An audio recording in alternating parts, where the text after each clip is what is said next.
Good evening, everybody. This is Little Steven's Underground Garage. You're watching another episode here today. I'm trying out this new little style here. It's something that's pretty regular here on the Little Steven's Underground Garage show. So we're gonna see how that goes. Today we're gonna do an episode of How to Rock Astrology. Gonna be discussing some free chart readings for all you cool cats. I decided to give this funky little thing a shot. Nice to see everybody. My name is Little Steven, and I'm very glad to be here. I'm just getting all my things together here. Today is our lunar eclipse transit episode. I've been kind of digging into these lunar eclipses for quite a bit the last little while. The eclipses are considered to be the most important small-term transits that you could really look at, and I don't do enough transit videos. So for today, and probably in 2 weeks as well, we're going to be doing a little bit more of these lunar eclipse transit videos, where when we do this free chart reading that we're going to do for you today, we're going to discuss a little bit about transits. Transits meaning what is currently happening in the sky right now. Where is Saturn? Where are the eclipses? So it's nice to have everybody here. We've got our usual crew: Bright Spear, Kelzorpinetree, nice to see ya. Stephen the Jupiterian, Brandon Torres, No, nice to see you, No. So this is a live stream, folks, and today we're going to be doing free chart readings. Once we get a few more people on, we're going to choose from a list. There's going to be a point where we divulge our birth times, and we are going to pick from the list, pretty much at random, to find someone who's a willing volunteer for a lunar transit reading today. Of course, that's always how we do these things. So keep in mind,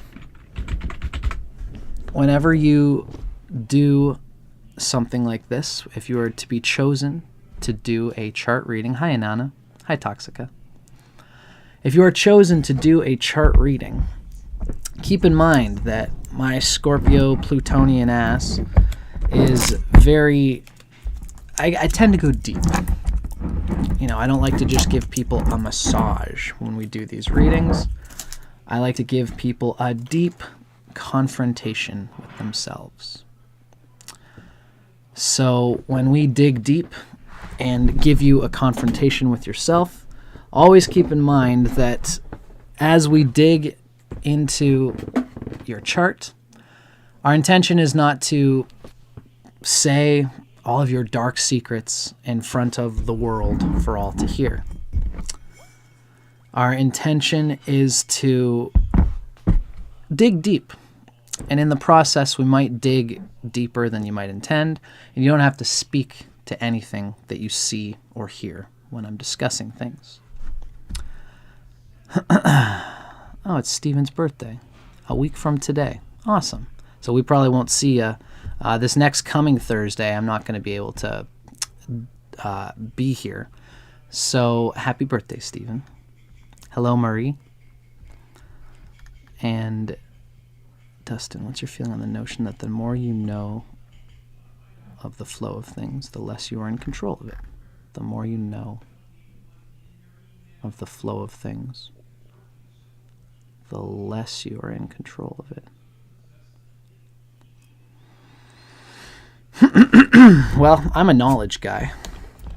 I've compounded various types of knowledge on ecstasy and the flow. So I like to think that the more you hold on to specific types of knowledge at the expense of others, the less things tend to flow. But knowing becomes being when you experience your knowledge in a direct way. Flow is really once you understand wisdom so deeply that you don't need to get into the analysis paralysis resistance of one piece of knowledge against another. It becomes, what does all this knowledge mean to me? And once myself is in tune with the specific knowledge I'm gaining, any piece of knowledge can come to you, and it could be right, it could be wrong, it can be even more right than what you're doing. But you'll just assimilate it according to who you are. That's why self-realization is the deepest key to wisdom and true flow. So gain all the knowledge you want, but open up your heart and meditate. Read a little, meditate more, think on God always. That's the advice Yogananda gives. Hi, Claire. Nice to see you. So I hope that answers Bright Spear's question about the flow of things. Thanks, Brandon. So, that was my little rendition on the flow. I'm really into the Tao. Taoism always comes back to the self. And in yoga, I'm into self-realization. I'm very much that Taoist guy. So we're already gaining some folks here. This is a Sunday.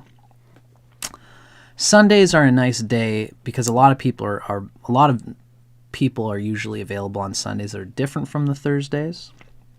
Although I'm very glad to see that I've got a regular crew here who are usually with me and who are here on Thursdays and Sundays. So what a blessing to have you all here. It's nice when I do these readings, I've got a crowd of folks to kind of discuss things because I'm the Leo rising with that picky, finicky Virgo energy.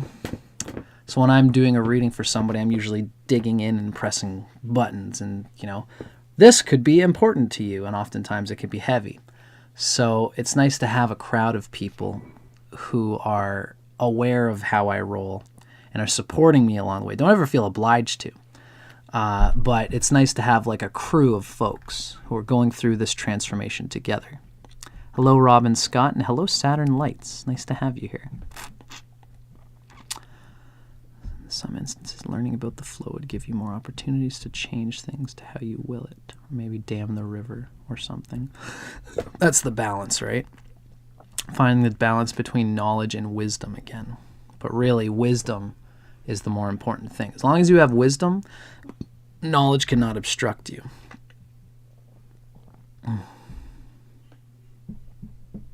Your knowledge should point to resting and surrendering to the Tao. Hello, Dana.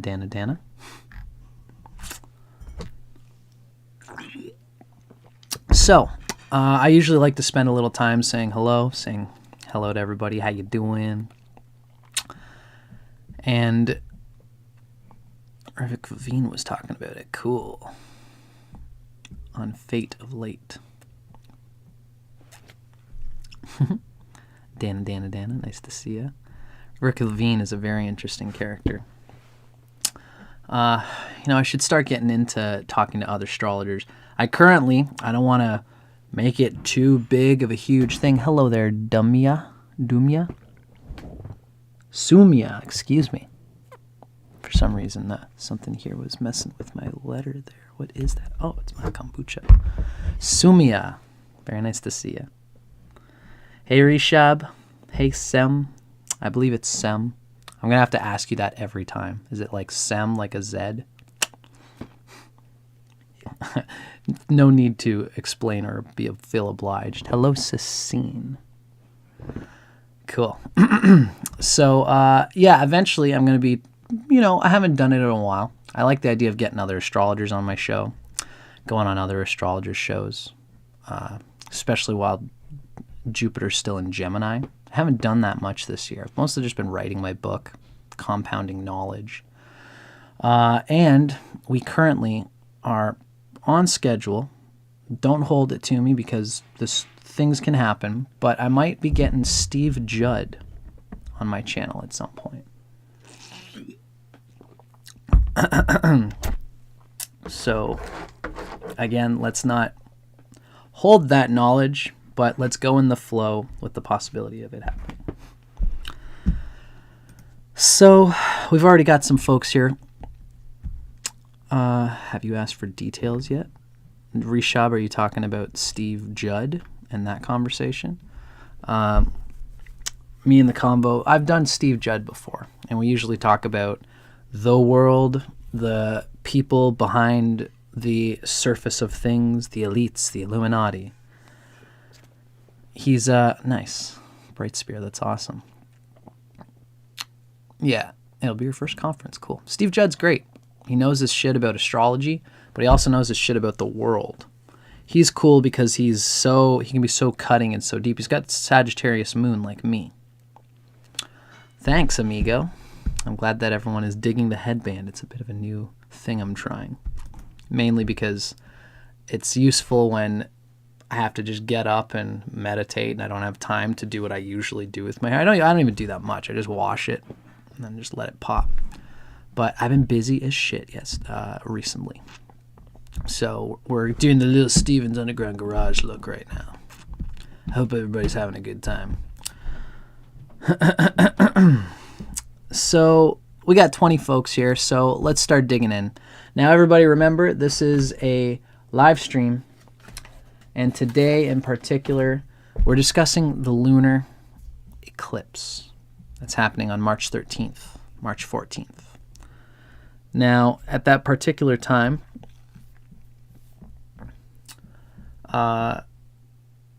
the lunar eclipse is going to be happening. I should get it up just to have it here. Astro. Okay, so I'm going to go Google.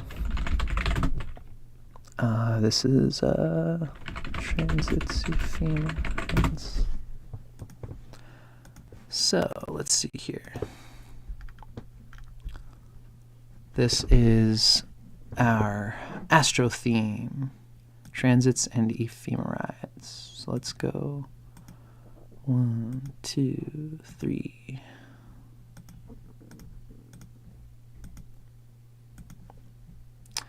Pretty much around March 13th. Kind of closer to the end of the day. It's really even kind of closer to March 14th, early in the morning kind of thing. But around this time, we are going to have the sun in Pisces at about 23 degrees of Pisces, opposite the moon in Virgo. And we're going to have Saturn and Neptune very much wrapped up in this full moon energy, in the base source of the sun. The moon is going to be reflecting what's been going on in Pisces through Virgo. And Virgo is, of course, right where the south node is. This lunar eclipse is very, very close to the nodes. And the closer an eclipse gets to the nodes, the more intense a eclipse tends to be. Now, for everybody who's interested, a lot of the things that I'm basing these readings on come from my very own teacher. And that is Ernst Wilhelm Lunar. So we are looking at the personal effects of the March 13th, 2025 lunar eclipse. Now, this is in particular a great little video that he put out about 9 days ago, discussing what to expect from this lunar eclipse coming on March 13th, March 14th. In that video, he discusses what's called the Saros cycles, and this is described as what's called it's hard to explain, but, eclipses reoccur every 18 and a half years or so. So about 18 and a half years ago, it would have been around March of 2007, there would have been another lunar eclipse around the place of Pisces, with the north node in Pisces and the south node in Virgo. and that would have been tied into, it's the same eclipse. It's almost like a planet that appears for the season of the moment, and then that planet is constantly growing through each eclipse. Each eclipse has its own soul that grows through the eclipses that precede it. So there's a thread of these eclipses. Now, if you're old enough to remember what was going on for you in March of 2007, there would have been an eclipse around that time. You're going to find that the themes are similarly related. And 18 and a half years before that, there's another eclipse that was similar. And 18 and a half years before that, these eclipses span like 500 to 1,000 years. And the further back you get to the original eclipse in the cycle, the sun and moon are further away from the nodes. Then as you close into the peak moment of the eclipse, the sun and moon get closer to the nodes. So we have a sun and moon that's pretty close to the nodes in this particular lunar eclipse. So it's intense, should bring some important emotional energy. Now, this is especially relevant if anybody has planets or any important things going on in the signs of Jupiter or Virgo, like I do. So keep that in mind. But even if you don't have anything going on in Pisces and Virgo, those are still houses. These are ruled by Jupiter and Mercury. So if you got anything going on important with Jupiter and Mercury, that's going to be important too. Hey, Silber. Nice to see you. So this is kind of what we're going to be discussing. So with a lunar eclipse, the moon is reflecting. It's as opposed to the new moon eclipse, like a solar eclipse. That's when it's like the Earth is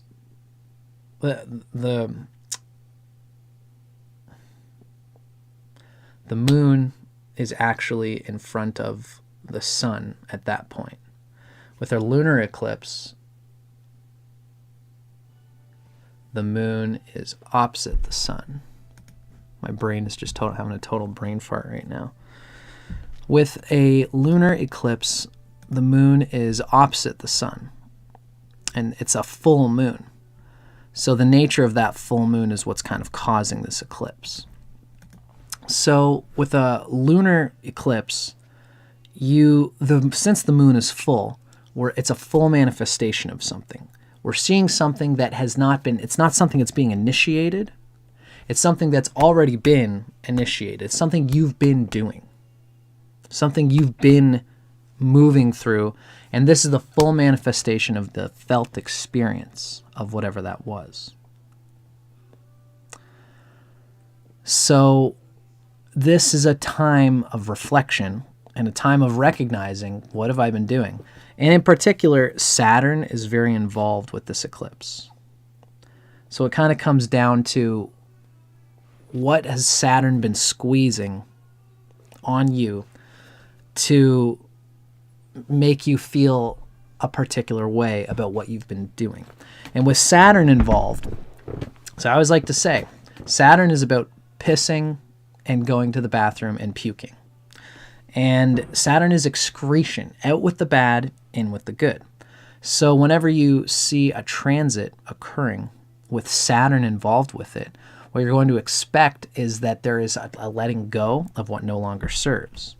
Now, when it comes to a lunar transit with Saturn involved in it, the general experience is a reflection of something that has not been working emotionally.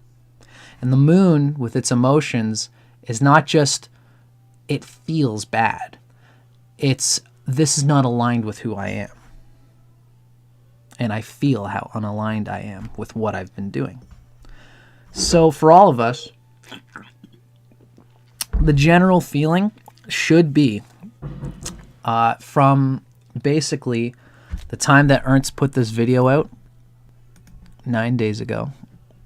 So 9 days ago. That would have been basically, yeah, around February 13th until April 13th.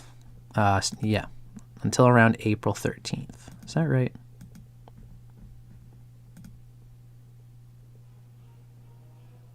Let me think about this for a second. Yeah, it's basically a month both ways. Once you're a month behind the eclipse, you're starting to feel it. So from February 13th until about April 13th, you're kind of feeling this eclipse energy. And the general idea here, with Saturn being such a key player in this lunar eclipse, the general feeling is depression. There could be a depression of some sort related to what you've been doing emotionally, related to Pisces and Virgo axis. Especially with the sun being in Pisces, the general themes here are, I need a vacation. I need something like what a vacation is. There's work, and then there's some people work to live. I do my work, and then, now I can live my life and go on vacation. Some people live to work. It's almost annoying that I've got to go on these vacations just to, some people are like that. Some people really love their work life. It's usually people with a lot of earth energy. The Virgo-y people need to remember that there's more to life than just working. And the Pisces people need to remember that your work life is still a huge chunk of your life. It's still time going by. It's still Vishnu. So finding a balance between these two themes is what's happening for all of us right now. And we're going to discuss it in these lunar transit videos today. So we have enough people here already. Let's start digging in here, folks. Now, if everybody is ever interested, I like to throw these in here. I am, of course, certainly doing readings at the present time. If anybody ever would be interested in a reading, feel free to get at me at astrology.net. Astrology at dustincormier.net. And feel free to throw me a little donation if you enjoy what I'm doing here on this show. Hello there, Ilham. Nice to see you. I hope I'm getting your name correct. It's nice to have all sorts of different people on here. I think Marina just joined us as well with Lucas. So let's get started, everybody. I think the time has come. Throw in your birth times if you know how this show works. If you're watching live, put in your birth time now, and I will pick a number. I'm going to go through all the available people who are joining us here, who have thrown in their birth time and birthplace and birth date. And if you get chosen, if you feel so inclined, you will be able to get a lunar eclipse reading.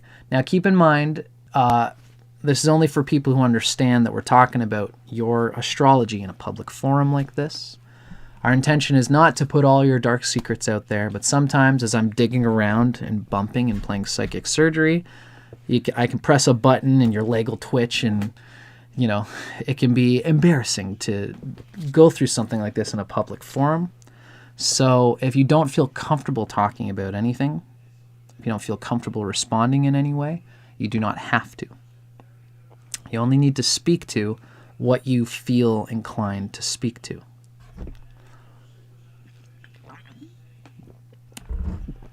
Try to only put your birth time in once if you can help it. It looks like everybody's pretty much got that. Okay, good. Ilham, so you've got your full time there. I think somebody just put in only their time. So, Cosmic Yuki, just to let you know, I see you've got your birth time here. And I often say, put in your birth time. What I really mean is put in your, if you want to do this, you need to put in your birth date, your birthplace, and your birth time. Sometimes when I say birth time, I mean everything that you see everybody putting here. You see everybody in the chat is put, thanks Cosmic Yuki, you got it. Everyone in the chat is putting their date, place, and time. So Cosmic Yuki, you'd have to still put your date. And if you can, try to put in your date, the place that you're born, and the time that you're born, all in one sentence. That way I'll be able to see it all in that one statement. Okay. So we got lots of people here now. So this is our first reading of the day. We're already a half an hour in. I'm going to try to do 4, like I usually try to go for. I'm feeling good about it today. We'll see how it goes. I love you too, Silver. Glad to have you watching. There you go, Cosmic Yuki. You got it. Okay, so we got 33 people here today. I'm going to go with a funky number. You know what's a wild number? It's 37.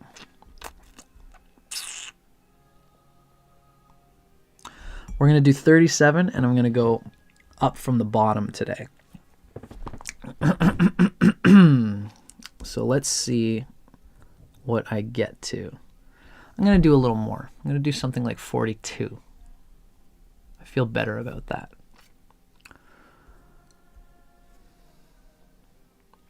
And you know what I'm going to do today? I'm going to start in the middle and go down and then go back up again. So I'm going to start at Dana, Dana, Dana. And I'm counting to 42. 1, 2, 3, 4, 5, 6, 7, 8, 9, 10, 11, 12, 13. I'll count you in there, Itzel. 14, 15, 16, 17, 18, 19, 20, 21, 22, 23, 24, 25, 26, 27, 28, 29, 30, 33, 34, 35, 36, 37, 38, 39, 40, 41, 42, 43. I got, so Ankit Agruwal. I got somebody named Ankit Agruwal. I hope I'm saying your name correctly. Is the person named Ankit Agruwal. It's 1992 from Nagpur, India. Hi. Nice to see you, Ankit. I hope I'm saying your name correctly. Congratulations.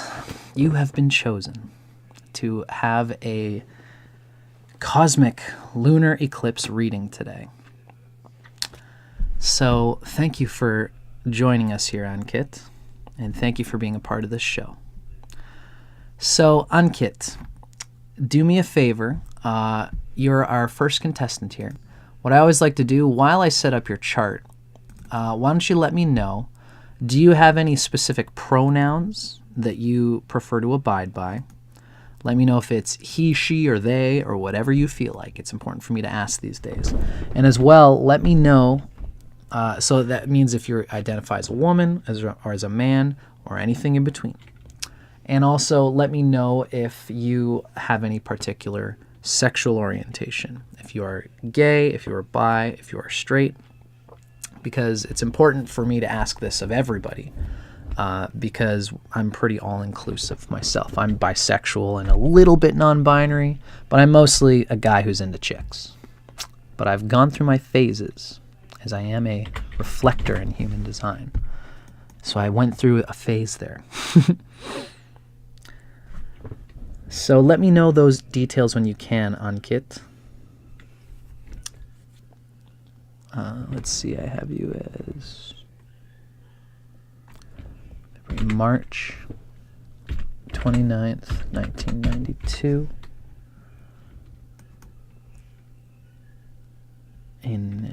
That's 7 would be 21, no, that'd be 19. 1955. You're good with he, and you're heterosexual. Perfect. Male. India. Nagpur. So it looks like there's quite a few Nagpurs here. So I don't know if you can see this. Hopefully you can. So Ankit, my friend, I have Nagpur district in Maharashtra. I have Nagpur, Andhra Pradesh. I have Nagpur, Chhattisgarh. I have Nagpur, Haryana. Maharashtra state. So it's basically, these are all the same. Okay. Okay, you are about as on that cusp as being on that cusp can be. So, okay, 5th or 6th one. Gotcha. Maybe I'll try that again, just to be sure. I don't think it's going to make much of a difference, though. Yeah, okay. So, Ankit, time is incorrect. Thank you. So, I think that you said 7:55. Oh, my bad. I don't know. Thanks. Thanks, Ankit. I was just testing you. I was just making sure you were paying attention. I didn't actually make a mistake. So okay, that makes more sense. You're still on a cusp, but a little bit better of a cusp to deal with. So now I have you as 21:55. That's 9:55. Thanks, Ankit. Sorry about that. Okay, so Ankit, I have you as 9:55 p.m. That's 21:55. Now, Ankit, first thing I'd like to ask you, so you are somebody who's from India. A lot of the times when I do work for people who are from India, they often expect me to do a sidereal reading because the traditional Indian astrology is big in Indian culture in certain parts of India, and many parts of India practice with what we call sidereal astrology. Now, I myself am a Tropical Vedic astrologer. So keep in mind that that's how I prefer to usually do things. I wonder if it's okay for me to invite you to check out how I would do a tropical reading, because that's how I as an astrologer tend to work. That's probably how I'd prefer to roll with things here. You align more with tropical too? Awesome. I'm very glad to hear that. So I have you as the late degrees of Scorpio rising, Ankit. Hi, Hita. Nice to have you here. How does that look for you, Ankit? It's 27 degrees of Scorpio. As long as you're still a Scorpio rising with what you're used to, then we're in a good, cozy place. If you were born... Oh boy, yeah.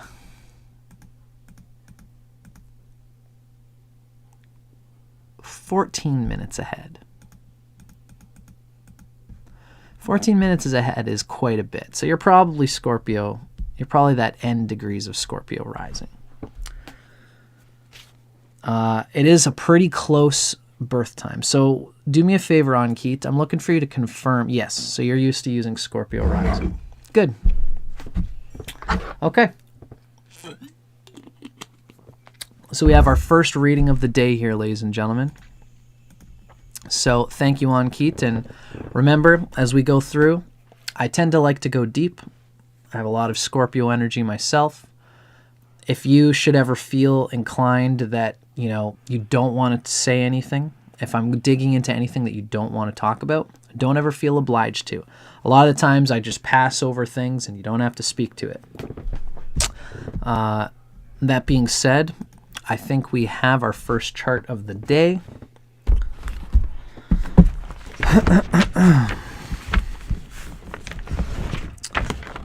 So I think I'm just about ready to go. As usual, I'm going to set up a timer for us, everybody.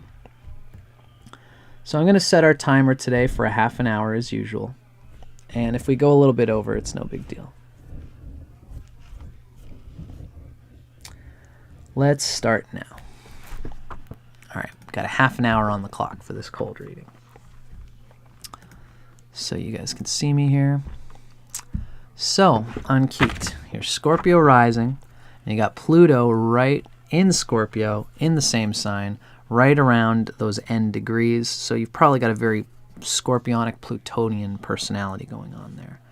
You're born pretty close to my birthday. You've got Jupiter retrograde in the sign of Virgo in the 11th house. Jupiter's not the happiest in the sign of Virgo. It's not doing too bad in the 11th house. You've got the North Node, Uranus and Neptune in the sign of Capricorn, and the South Node in Cancer. Especially with that Scorpio rising, this is signifying definitely some emphasis of the water signs. Now it's pretty cool that you've got Venus, Atmakaraka, and your Venus is in the sign of Pisces. So that's a pretty happy situation going on there. We have Venus Atmakaraka exalted in the sign of Pisces. It's close to the bottom of the chart where it likes to be. It's an interesting placement of the moon in Tanishta with Saturn here.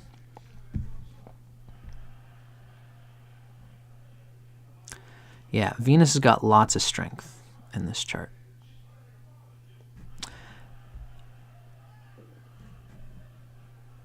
It is with a malefic in the 5th house, which means it might be shamed. Let me just confirm that.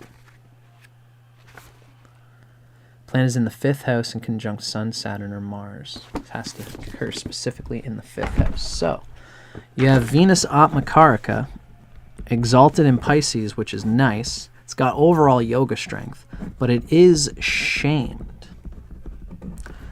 So there will be significations that you have experienced the shame of Venus at some points in your life. Thank you, Hita. Thank you for that little donation you gave there. I appreciate that very much. So,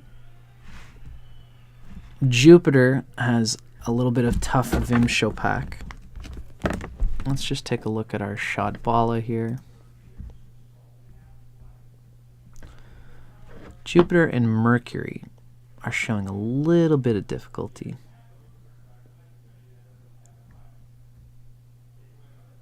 Not too crazy bad, though.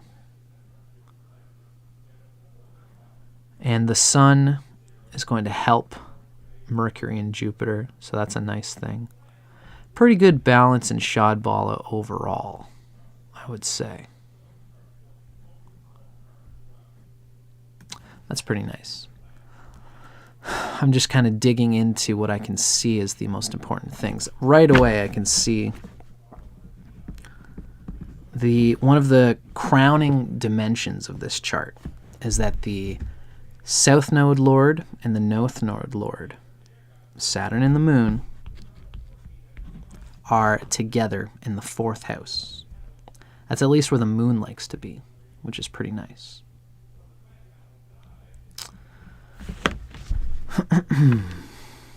Now, there's certainly a sort of yoga happening between Mars and Venus.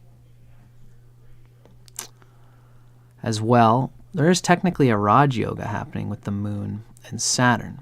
The Moon rules the trine, the 9th house, and Saturn rules an angle, the 4th house. But the Saturn and the Moon don't typically like each other, so there is some interesting energy there. But it can only do so much because the Moon is an enemy to Saturn. It's often nice to check out the core yogas. Conch Cell Sakata. I'm looking for things. Aha. Yeah, I had a feeling there was something like this. Okay, cool. So this is an example. What the heck? We're here, folks. You guys can see what I'm looking at. So in Ernst Wilhelm's Kala software, he has a little subsection called yogas. When you look into the core yogas, You can see key yogas that are just some of the cool, deeper dimensions of Vedic astrology. Now, this person, Ankit, has a significant yoga. I actually have the same yoga, and it's very powerful. It's Sasha, rabbit yoga. It's when Saturn is in an angle and in its own sign or exaltation sign. In this case, I think we might actually be able to consider it to be exalted. So there's lots to be said about the Sasha yoga. I'm going to go through it here real quick. Sasha means the hare or the rabbit. So this is worth mentioning. Saturn, hey there, Gogo Pogo, nice to see you. Saturn is considered to be what's called the rabbit. The moon is also considered to be the rabbit for various reasons too, because it jumps in the sky. But Saturn, when it's in an angle, any planet that's in an angle, you're really feeling it a lot. You're constantly expressing it in the outer world. When one of the 5 tattva planets, not including the sun or the moon, when you have Mars, Mercury, Jupiter, Venus, or Saturn in an angle and in its own sign or it's an exaltation sign or Mula Trikona, what happens is that exalted Lord is producing strong energy on an angle, which means that it's using that almost like a good goalie. It's like there's a sword fighter, there's a warrior who's out there doing what it needs to do for its agenda very strongly, constantly. Pluto is on the ascendant and it's retrograde. I haven't talked about it much just yet. I haven't felt the need to just yet. Hita, that's an interesting point. I would say Pluto is not necessarily any happier in Scorpio than any other sign. That's me as a Neo-Vedic practitioner. I don't necessarily correlate Pluto with Scorpio as being in its own sign and therefore happy, because the outer planets, Uranus, Neptune, and Pluto, aren't necessarily correlated with chakras. They're not necessarily correlated with the signs. But that's of Neo-Vedic perspective. Yeah, you didn't miss that part. We'll see if we even talk about it. But it's important for us to discuss this Sasha yoga. I like discussing these Mahapurusha yogas. They're very special when they're in a chart. So Sasha is the hare. And what they say is that a rabbit always has another hole dug. So a person with Saturn exalted or in its own sign on an angle is always making sure that they have some bottom line. Like when you're chasing after a rabbit, if a fox is trying to get a rabbit in order to eat it, the rabbit goes into one hole, jumps in there, and runs out. By the time the fox is trying to scurry through and it's halfway through the rabbit hole, and the time the fox gets out, the rabbit has left and has gone in 3 possible directions. So the fox goes, shit, fuck, I guess I gotta guess. Smell? It smells like you went to the left one.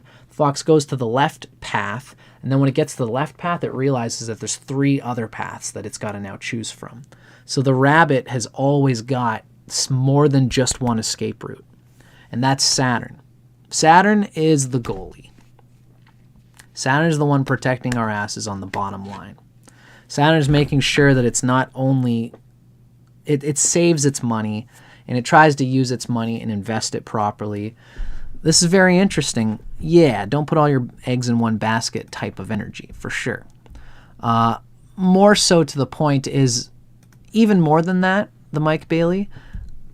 You know, Saturn can be good at consolidating energy into one place in order to make it powerful.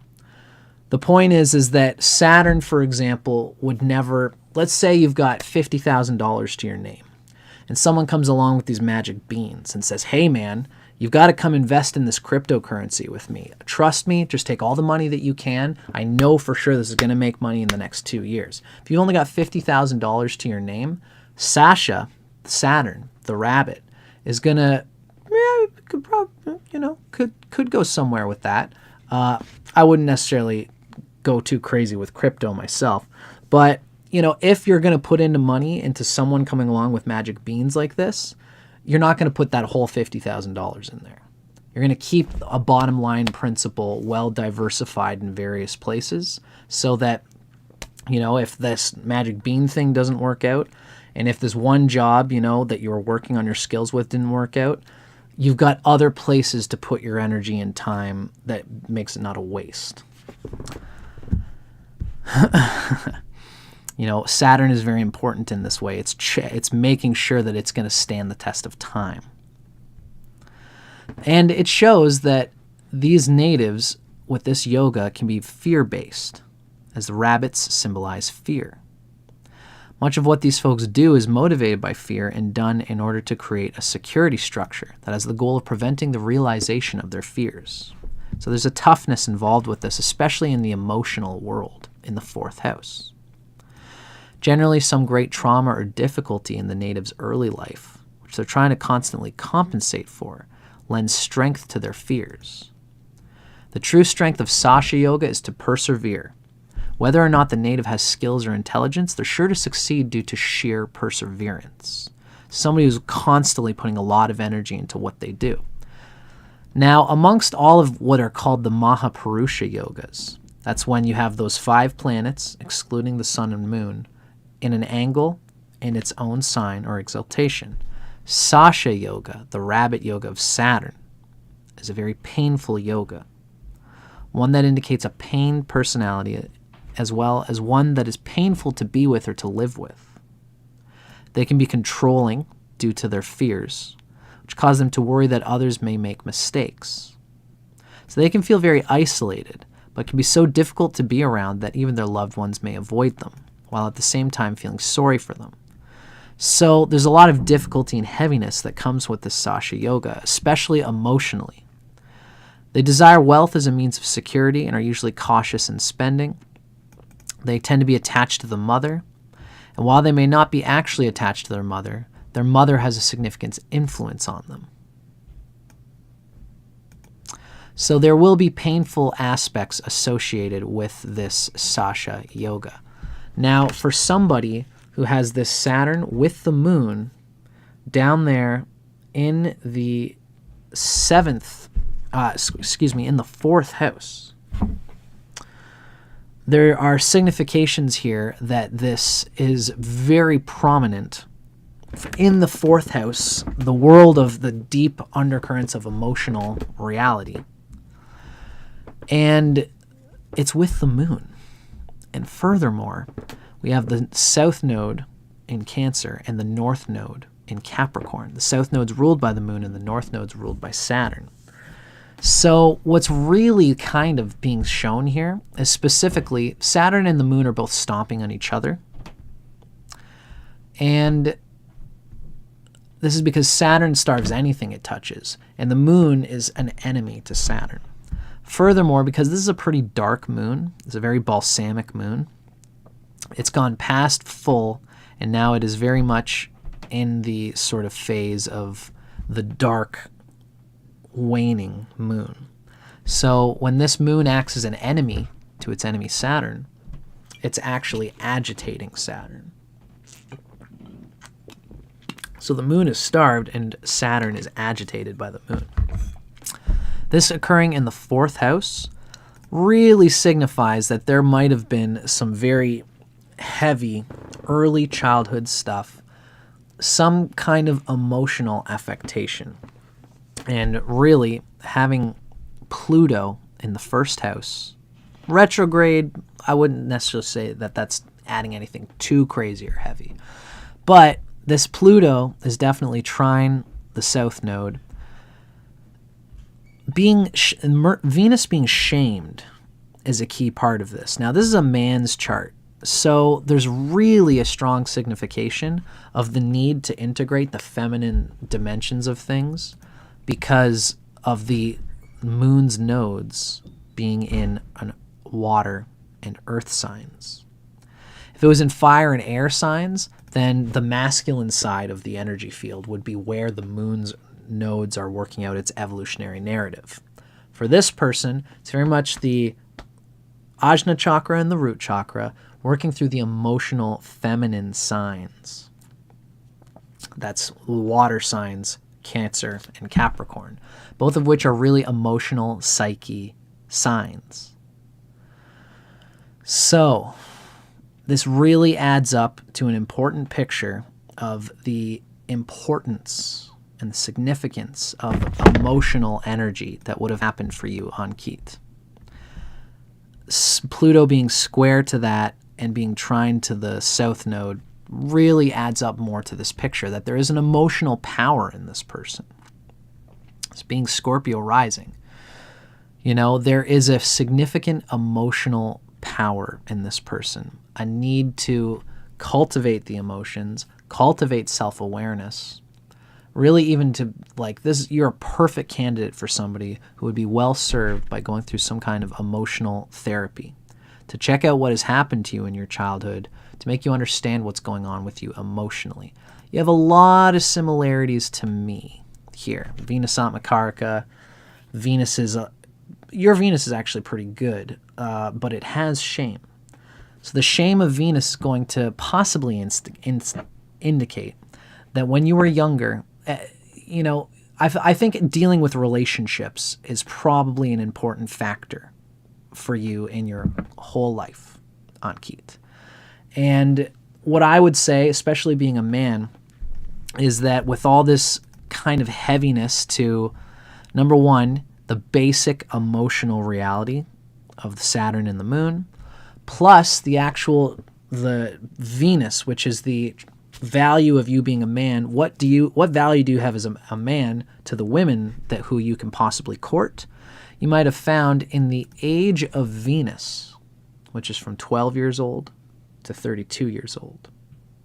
Every planet's got a set period that is experienced. So from 0 to 1, it's the Moon. From 1 to 3, it's Mars. From 3 to 12, it's Mercury. And from 12 to 32 is the period of Venus. Now, when any planet has any heaviness going on, there's going to be something experienced at that planet's age. Venus, we can understand it to be puberty.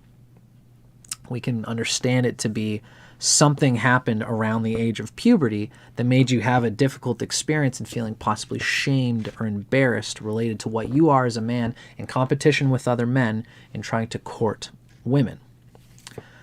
Shame can happen two ways, basically. One way that shame can happen is when, in either case, a planet needs to be with a malefic. But that's not the first condition of shame. Not every planet that's with a malefic is shamed. It's a very specific lajita avashta. You need to be with a malefic planet. The planet needs to be with a malefic planet, and either in the 5th house, which is such an important house related to intelligence and the flow, understanding how I'm in flow with that planet, or it needs to be with Rahu and Ketu. When I say with, I mean a Vedic conjunction. And in Vedic astrology, Bright Spear, any planet that is in the same sign, they're considered to be working through they're in the same whole sign house. They're working through the same dispositor, so they are considered to be conjunct no matter what. All of the planets in this chart are pretty well conjunct. But even this Venus and Mars, this is a good example. We see Venus and Mars in this chart. Mars is at 1 degree of Pisces. Venus is at 19 degree of Pisces. So they're like, 18 degrees away. So there's not a Western orb conjunction. But in Vedic astrology, these two planets are still working through the same whole sign house. So that's a Vedic conjunction, which means that Mars is very much still affecting and shaming that Venus. Even though they're not, if this Mars was even closer in orb, there would even be more effect. But it's still shame. So that Venus is still being shamed there. Saturn conjunct Sun, a shamed Sun. In the 5th house, yes, Hita. If Saturn is conjunct the Sun, then the Sun is shamed and Saturn is shamed, if that's happening in the 5th house. So my Venus would be shamed as well, despite being 18 degrees apart in the same sign. Yeah, I would say so, Bright Spear. If it's with Rahu or Ketu and a malefic, or it's in the 5th house and with a malefic, no matter what the orb, there's still shame going on there. And it's worth considering how this shame might have been experienced by you in your life. I've done some healing work based on Ernst Lajatati Avashta's courses and have a regular meditation practice since the last 3 years. Both have helped quite a bit in your healing. Amazing. I'm very glad to hear that, Ankit. You know, this is something that, especially with Venus, because your Venus is pretty nice.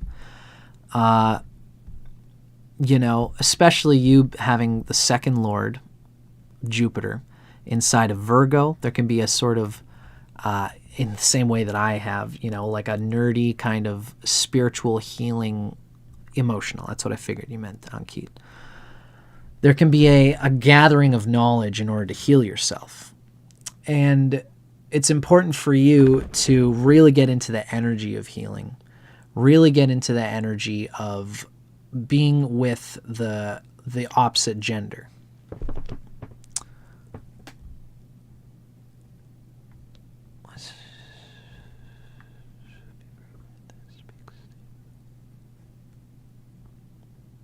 Cool.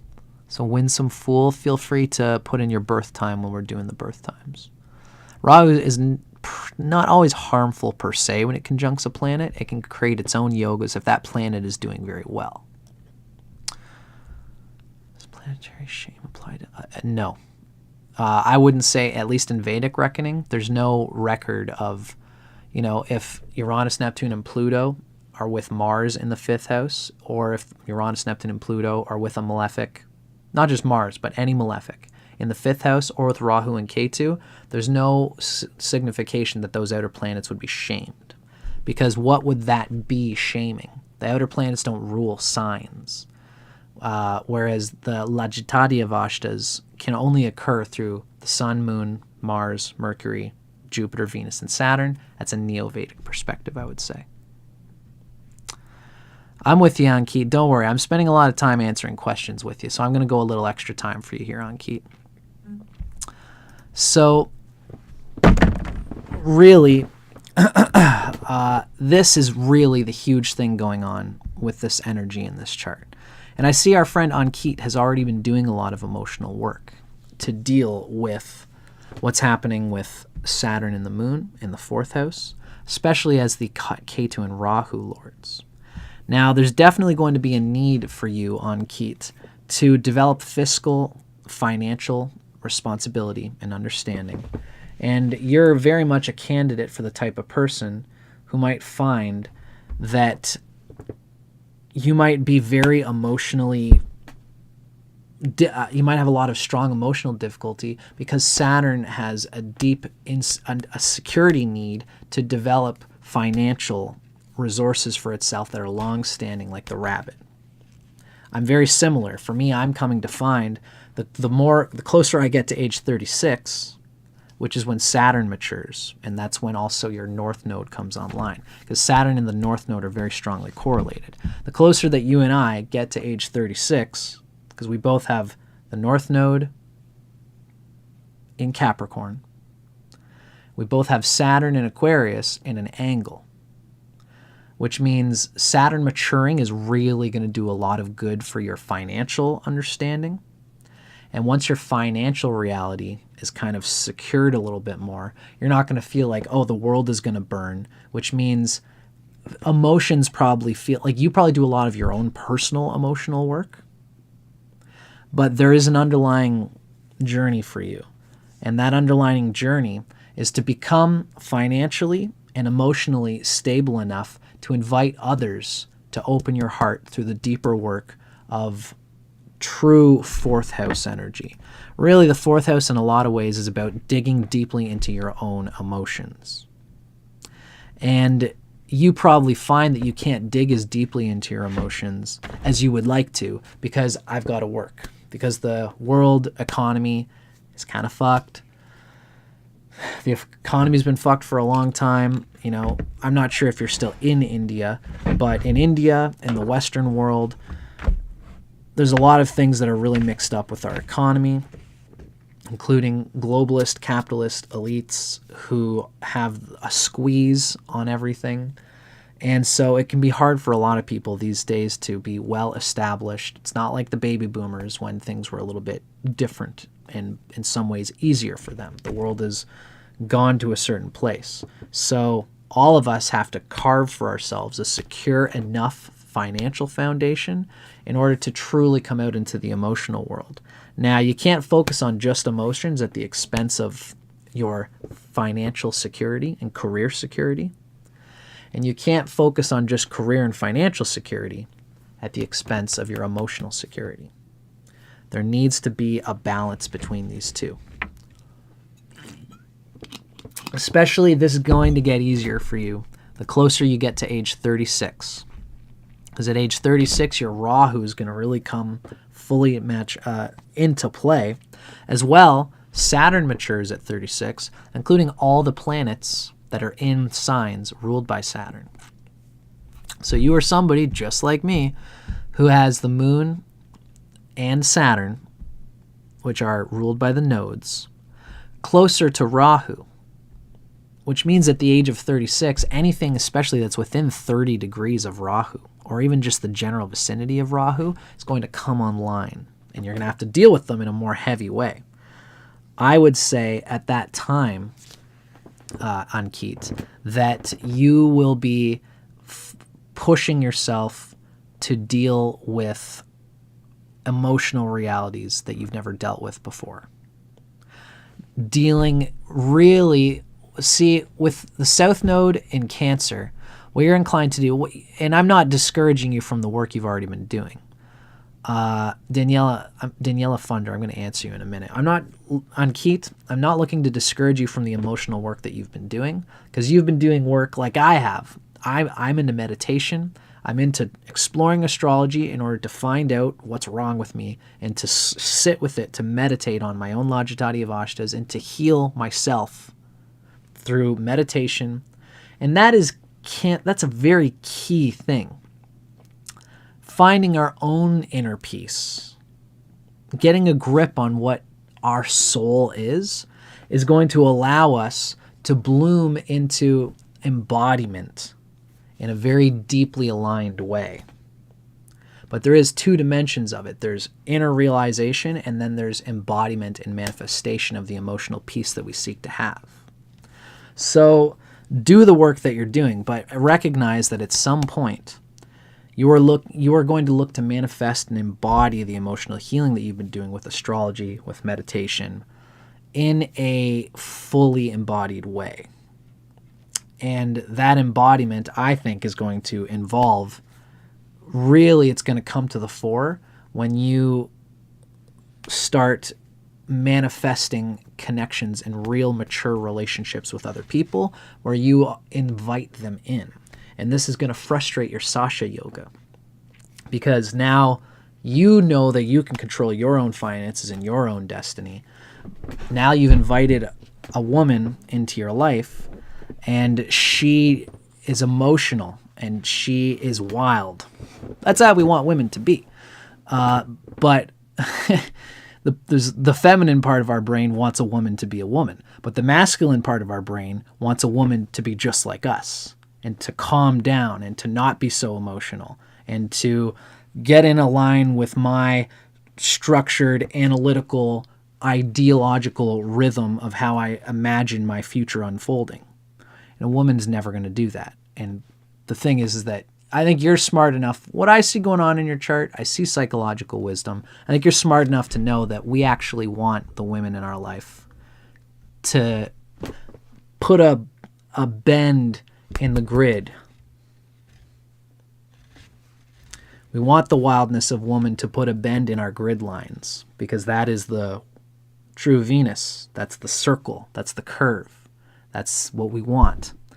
So inviting that into your life is going to mean that you got to melt the steel girders of your plan for your safe, a slow escape from life. Now, Daniela Funder, I'm going to be doing more birth readings in probably about 5 or 10 minutes. We're just about to be on the alarm for our friend Ankit here, but I want to finish up with this reading.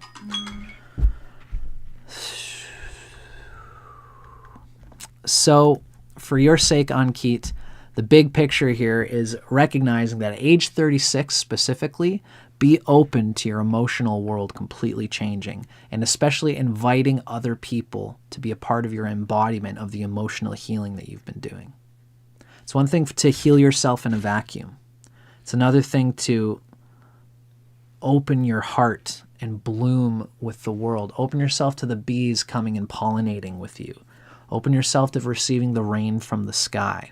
Open yourself to receiving the sunlight in the open air and not just being in your own little cave. And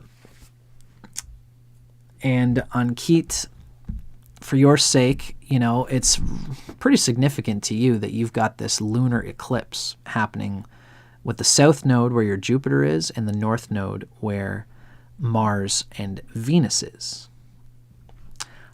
This is really signifying that there's going to be an emotional revelation to you related to Jupiter.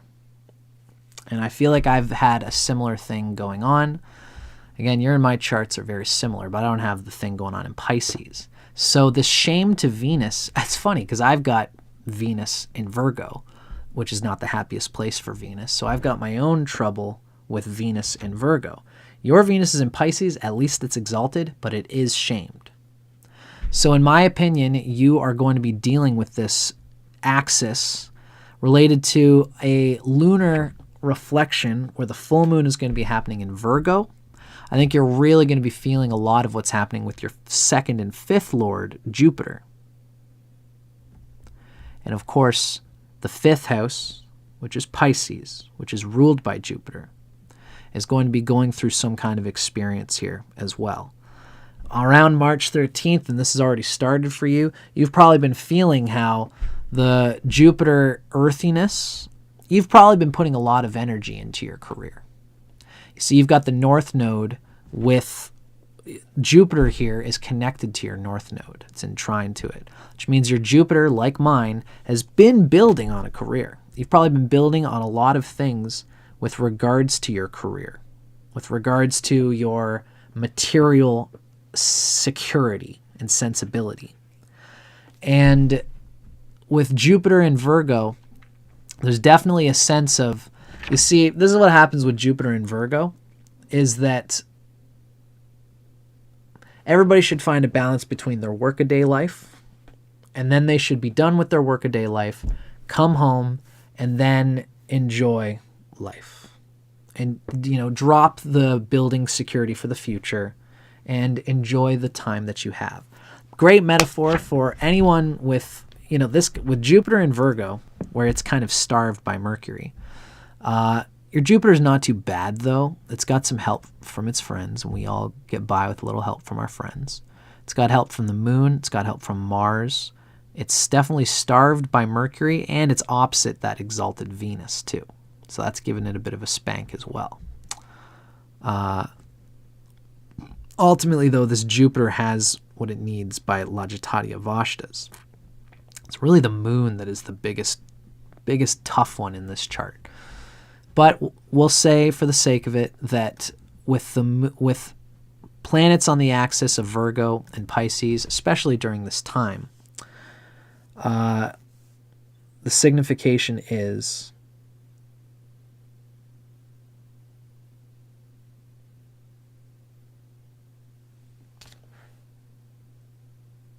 what was I going to say?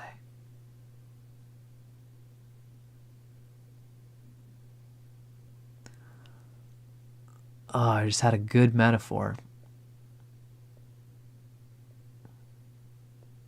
Whatever, I'll see if I can dig it back.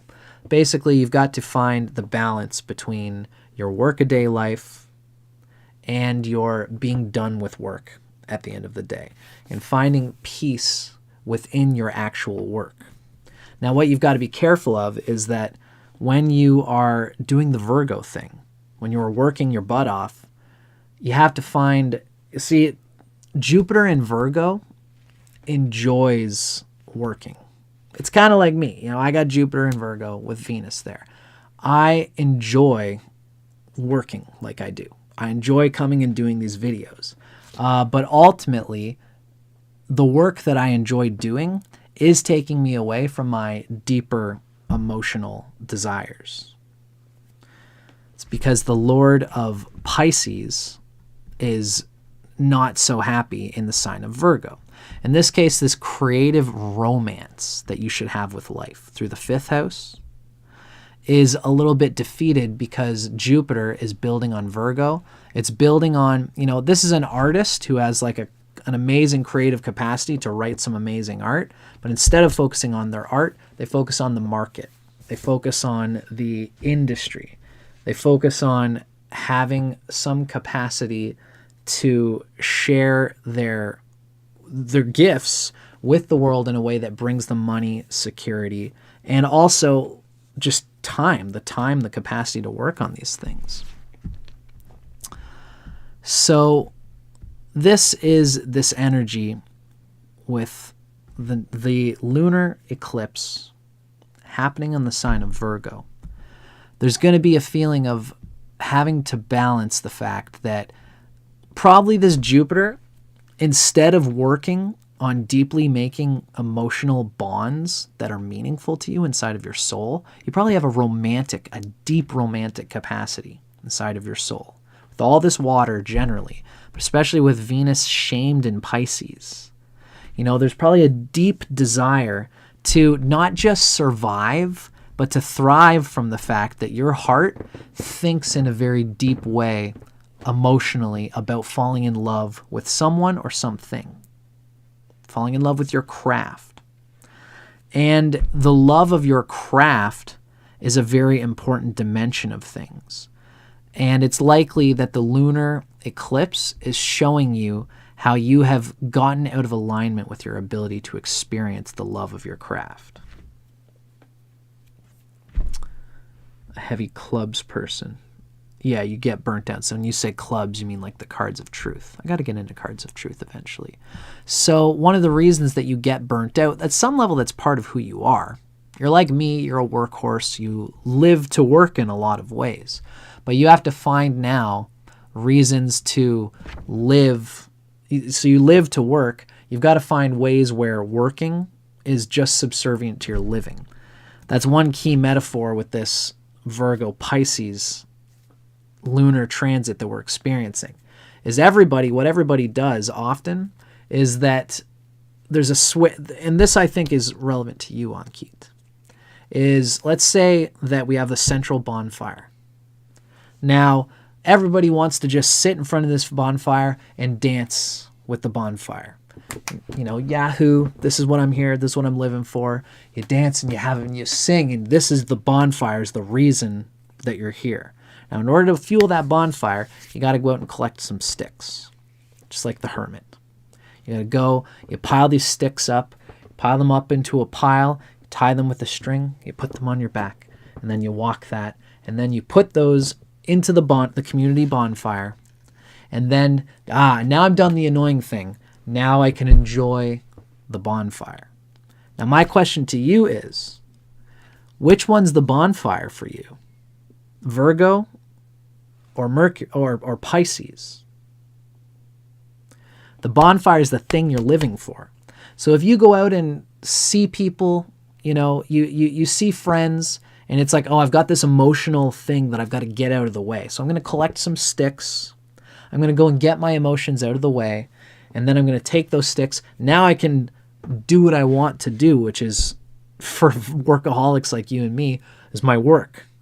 Now I can put these annoying sticks that I had to go collect of my emotional depth, get them out of the way. Now I can enjoy my work. So that's living to work.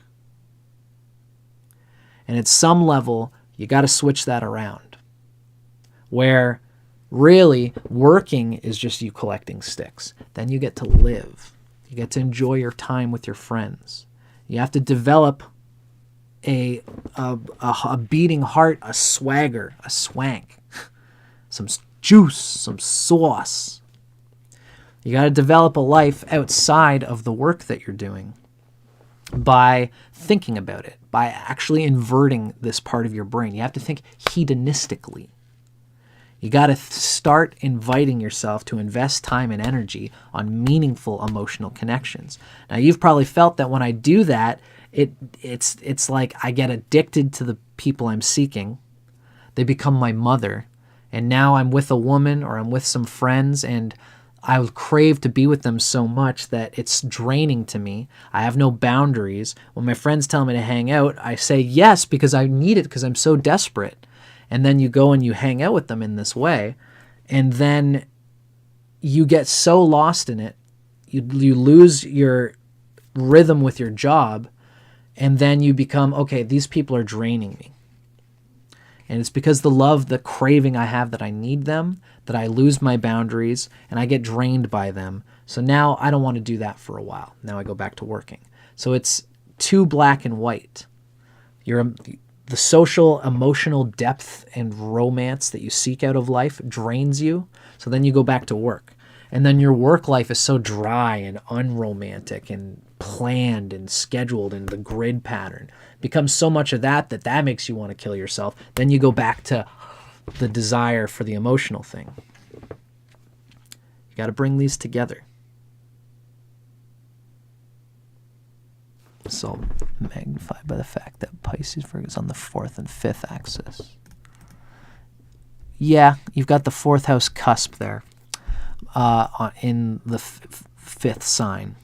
But by tropical Vedic reckoning, really, Pisces and Virgo for you is more of a 5th house and 11th house axis. But you're right, having the 4th house cusp in Pisces is part of what's going on here. Yeah, by cusps. So I can see that you're digging what I'm getting at here.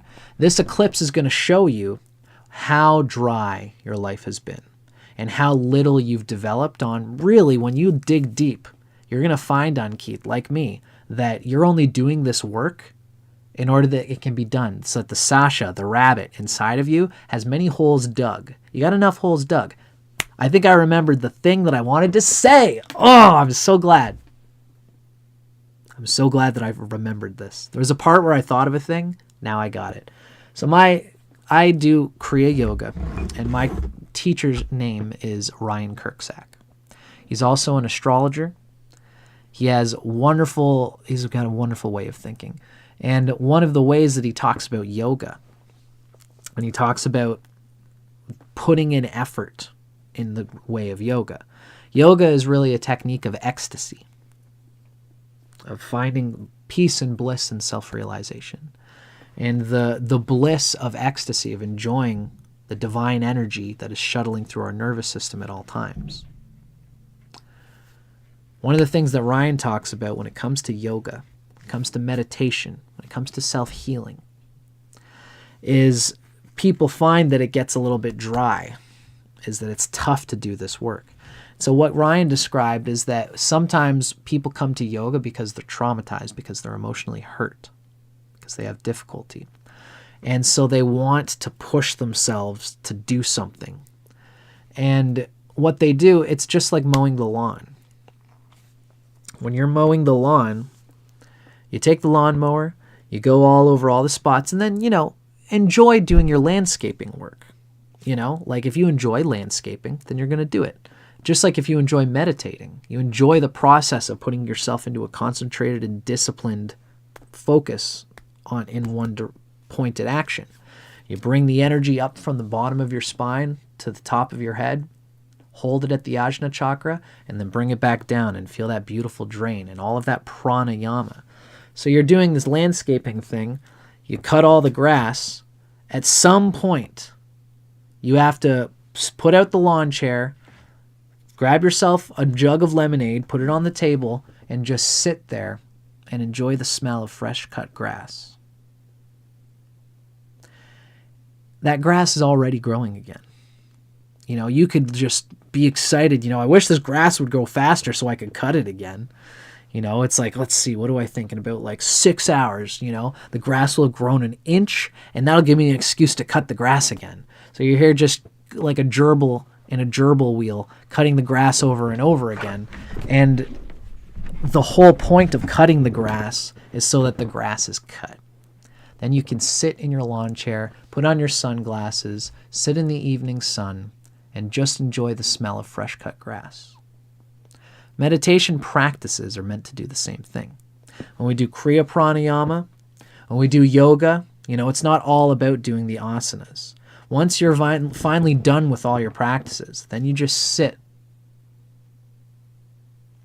and you be with the presence of the divine center agency of consciousness and heartfelt bliss that pumps blood and energy into the universe from its central agency. You just sit with the realization of self that is very clear because you've dealt with the compulsion of your energy. The whole point of yoga is savasana. Very interesting. Samadhi is a word that's really coming to me. Samadhi is the bliss that's always there. We just don't think about it or realize it because we've got a compulsive mind. Ever since childhood, we couldn't walk out onto the street because we'd get hit by a car. There's things we can say to our parents that will bring joy, and there are things we can't say to our parents or else it'll bring disgust and purification, and that's a bad thing. We have to remember to go beyond the programming and compulsion and just smell the fresh cut grass of being. And with people like you and I, Ankit, with all this energy on this Virgo-Pisces axis, Pisces is really that ecstasy. But if you've also got to cut the grass, and you've got to find a balance there.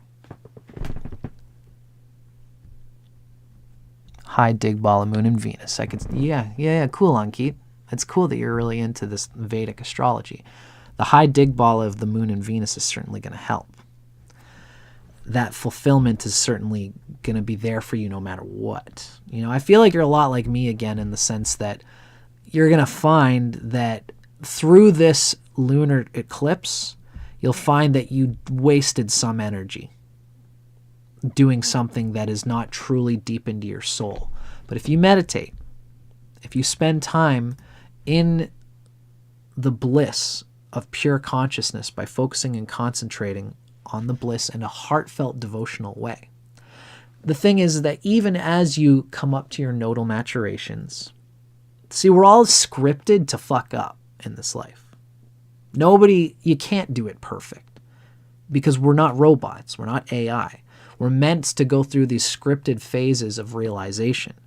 So even me, even Ankit, even everybody who's going through and fucking things up along the way, working too hard, and then, now I've got to go and enjoy life and have time with my loved ones and my emotional connections. And then you go too far into that.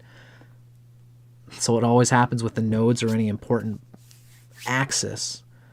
Even as these things happen, this is still Vishnu. Vishnu is still experiencing itself in this blessed imperfection. And if you meditate, you never miss it. Even your mistakes are Vishnu's joy. This is why we meditate. This is why we do these things.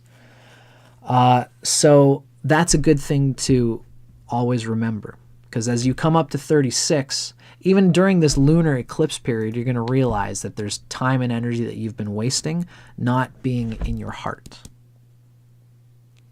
Hey, Elizabethany, nice to see you. Yes, you do have to put in your Rishab. You're going to have to put in your details again in just a moment. We're about to do another reading. I feel pretty good about what we've just gone through here.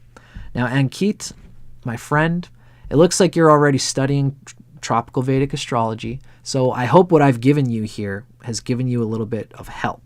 I would say generally during this lunar transit, find a balance between the work that you love to do, but also thinking of a connection that's deeper than just securing your financial and emotional reality by yourself.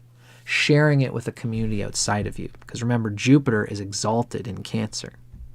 And that's where Having the South Node in Cancer shows that the planets exalted there and debilitated there are going to play a part of your reality.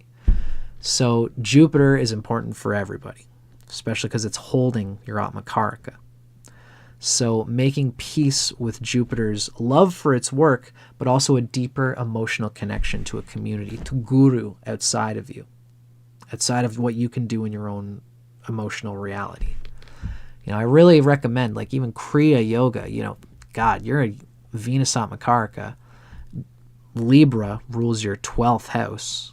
I would really get into something like Kriya Yoga so you can develop on this inner depth while you go through the inevitable emotional fluctuations of the nodes that everybody has to when they've got the nodes in a water and earth axis. And that everybody has to in general. Thank you, Ankit. I hope that you enjoyed that. I hope that that was very clear for you. I hope that that helped you develop on your path.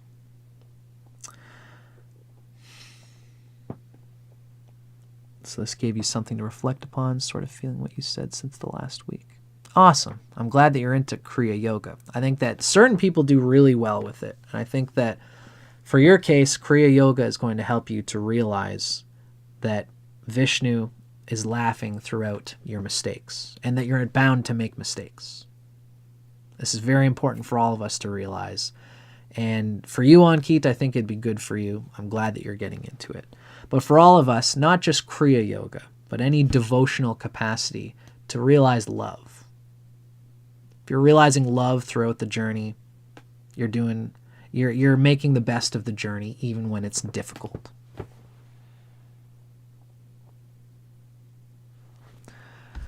Awesome. Co-sire Cat, I'm glad you're enjoying it. If you get chosen, Co-sire Cat, if you get chosen for a reading, which we're about to do in about 5 minutes, we can speak to any questions that you have, and I'll speak to it. So good luck, Ankit. Thank you very much. Now, Mrs. B Ecstatic, we're about to do another cold reading. Everybody, let's take 2 or 3 minutes. I got to go to the bathroom. Now, for everybody watching, don't put in your birth time yet. Now, you can all reach me if you enjoy how I do my cold readings. I do go a lot deeper when I do a full reading. So if you're interested, feel free to email me at astrology@dustincormier.net. And as much as I love to do these things, I also like to throw out my PayPal donation link. You can donate to me by just doing paypal.me/DustinCormier91. And feel free to email me for anything, Every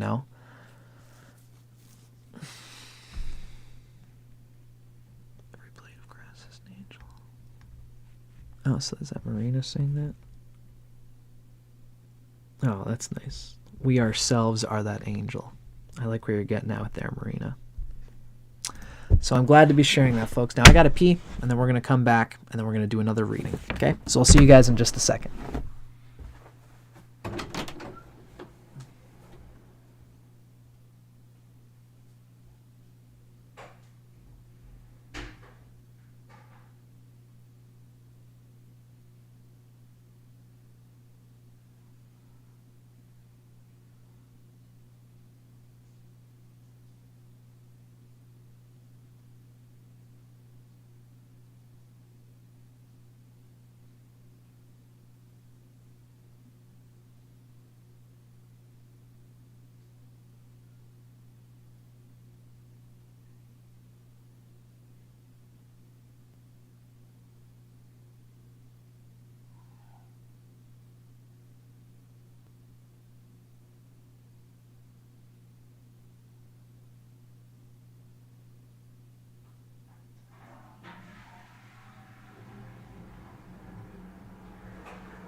Oh, wonderful.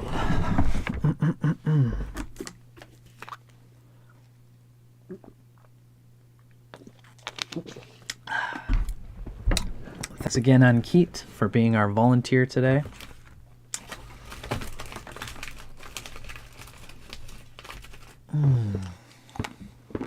All right, everybody, get your birth time, your birth date, and your birthplace ready.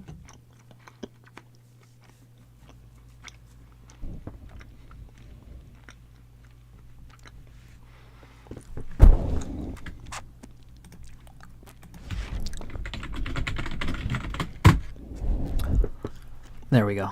Robin Scott, I'll include you in there, don't worry. The queue has started, everybody.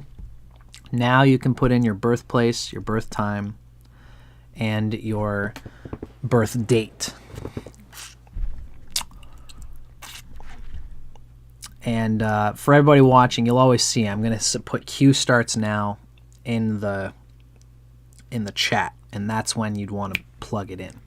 But like I said, Robin Scott, I think that you felt that coming, so I'm going to include your name in there.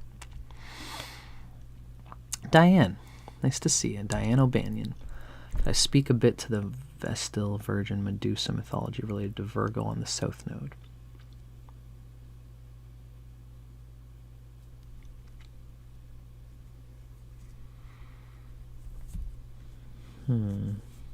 Well, I don't know for sure if that relates directly to Virgo.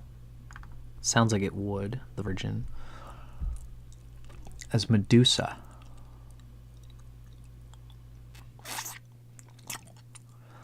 Diane has asked a cool question. Diane O'Banion is asking about the Vestal Virgin and the Medusa mythology related to Virgo on the South Node. I think that's very interesting to think about. But I wouldn't say that I know exactly. I'm not as studied upon Greek mythology as I am on Vedic astrology. I love mythology in general, but I don't feel confident enough to just be like, I know all about that, and here's my for sure idea about that. I can make some connections, but, maybe that's something for me to digest. And I appreciate you throwing it at me, Diane. My friend Diane has been watching me and working with me for a long time. Yes, Isto26, put in your birth date, your birth time, and your birthplace right now if you can. Now is the time because we are about to pick our next contestant on the show. Now, for everybody watching, always keep in mind that when you are doing astrology with me, as you might have seen in our last reading, I kind of am not into pulling punches. I kind of just fucking go for it. I'm a Leo rising. I got the Sun, Mars, Pluto, all conjunct in Scorpio. Plus, I got a lot of Virgo energy. So, I'm looking for the nitty-gritty. I can tend to go deeply into things. Thanks, Rishab. Miss Nikki, nice to have you guys here. And Isto26, yeah, we got you there too, Isto. Good. I think someone asked Bright Spirit. My hair care routine, I usually just go in the shower, shampoo. I don't shampoo. I shampoo like once every 2 weeks. I mostly will put in conditioner, wash it, put water in, and then when there's conditioner in it, I comb my hair like this with my fingers and get out all the loose ends and all that junk. And there's a giant wad of hair every time I wash my hair. Dump that, and then my hair is good to go. That's pretty much it. If I had to do a lot to my hair, then I wouldn't have it the way I have it. Now, for everybody watching, remember, try to only put your birth time once. Amanda Lee, I've noticed that you put it in twice. I should have mentioned that earlier for everybody. Try to only put your birth time in once because it can get confusing if everybody does it twice. We haven't had to yet, but if people put in their birth time more than once, a lot, I'm going to have to take them out of the queue. But that hasn't had to happen yet. And it's okay, Miss Amanda. I know you're just new and you're checking things out. But everybody, it's okay. For everybody's sake, remember to try to only put your birth time in once. It's okay, though, Miss Amanda. I'm still going to include you here. Okay. So we got quite a few here, folks here, ladies and gentlemen. And everything in between. So, let's dig in. I'm going to pick a big number today. Again, let's go with 43. And we're going to go from the bottom up. Dana, Dana, Dana, it's nice to have you. You just made it. We're going to go from the bottom up with the number 43. All right? So this is how I work for everybody who's watching this. You all put your birth dates and times and places. I'm going to pick a number, and I'm either going to start from the bottom, from the middle, or from the bottom, the middle, or the top, and go up or down, depending, right? I like to keep it random, and I like to give everybody a chance to be read if I can help it. So we're going from the bottom. We're starting with Dana, Dana, Dana, and we're using the number 43. 1, 2, 3, 4, 5, 6, 7, 8, 9, 10, 11, 12, 13, 14, 15, 16, 17, 19, 20, 21, 22, 23, 24, 25, 26, 27, 28, 29, 30, 31, 32, 33, 34, 35, 36, 37, 38, 39, 40,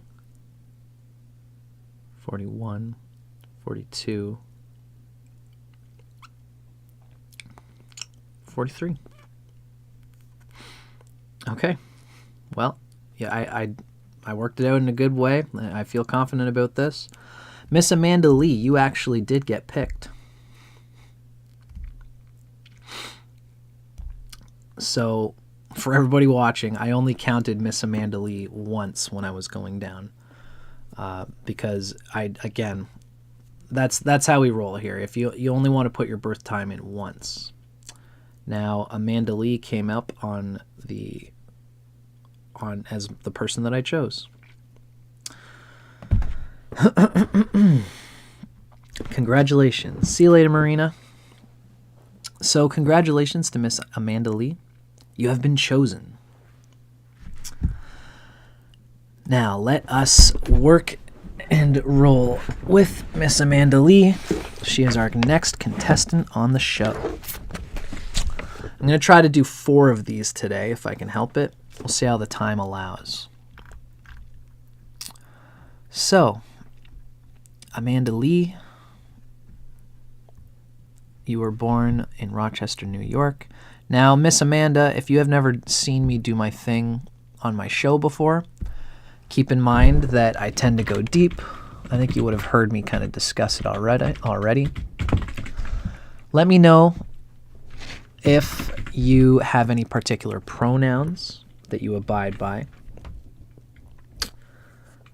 If you are someone who, if you're a male or female or a non-binary person, let me know. And also as well, let me know if you have any particular sexual orientation, if you feel like sharing it. You don't have to, but if you do share, whether you're straight, bisexual, or gay, it'll help us to understand how to orient you in terms of relationships in this reading.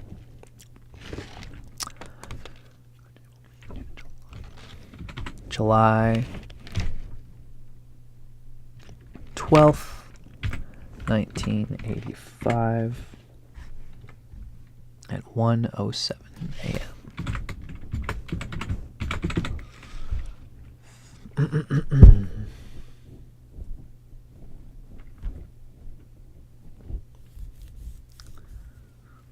No worries, Hita. Cool. So like I said, Miss Amanda, see ya, Hita. Nice hanging out with you. Miss Amanda, let me know if you identify as female and if you are bisexual, straight, or gay, if you could. If you're not sure, that's okay too. Just let us know where you hang in that regard. It'll make it a little bit easier for us to describe things as relates to your experience in relationships. So I figured that you're a woman, but again, even these days you can't really assume. You go by female. You wouldn't say bi, but you've experienced with it. Oh, hey, Misty. So, Misty, my friend, thank you for letting me know. We are still taking dates. And so, Misty, I'm going to let you know how this works just so you don't miss out. What happens is that I come on live, and there'll be a point. If you look up, I'm gonna show Misty here. Don't worry though, we're still going with Amanda, but I'm gonna show Misty. You'll see me in the comments section that I'll say Q starts, and when I say Q starts, then you put in your birth time and your birthplace and your birth date. Once you put in that, after I say Q starts, I'm only going to read the birth times and dates and places of people who put their information in after I say Q starts. And I'm going to say Q starts every time we choose a new person. So if you put in your birth time yesterday, it's not going to be in the queue, right? So Miss Misty, or Misty, I should say. Gotcha. Okay, good. So you know, you'd have to basically watch for when I'm doing my next person to be able to get a chance, right? Okay. So Amanda, it looks like you are probably like me. You're generally straight, but you can lean towards bi if that's where things are rolling. Rochester, New York. So July 12th. Make sure I got this right. July 12th, 1985. 1:07 a.m. Rochester, New York. Oh, wow, these are very different. Oh, yeah. Rochester, New York. 23 degrees Aries, so that seems probably about right. Okay, so, Amandalee. I have you as an Aries rising at about 23 degrees.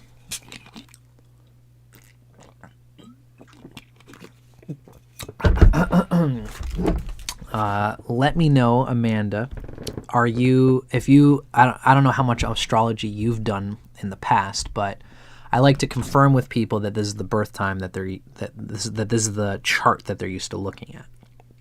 So let me know if you feel comfortable and correct with a birth time of about around 23 degrees of Aries rising.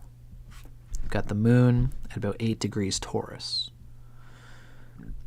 How does that look for you? Is that what you're used to seeing in your birth readings and in the chart that you usually do for yourself? Let me know when you can, Amanda. You mostly use Western, but you like Vedic also. So this is a tropical chart. This is a Western chart. So this Aries rising should be the same that you're used to reading. Usually Taurus rising. Did I do something wrong here?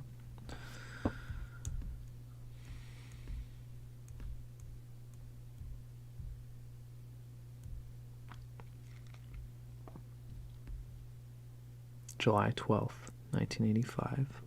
January, March, April, May, June. July 12th, 1985. 1:07 a.m. Rochester, New York.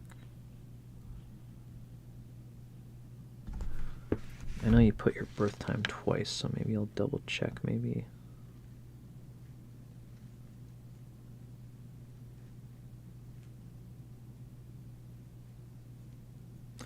Nope.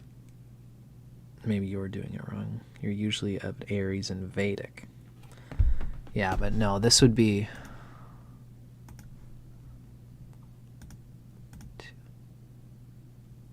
It would take you 21, 2, 3... It would take you 23 minutes off in order for you to be a Taurus rising, which is strange. Okay, so let's do a little digging. Let's go, because this has happened before when Ernst's Vedic astrology software has been off from what everybody else uses. So let's do Astro Dienst.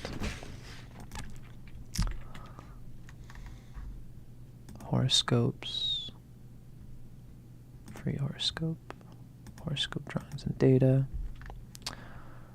edit, Amanda, female, the 12th of July, 1985, at 1:07 in the morning. That would be in the USA. And that's Rochester,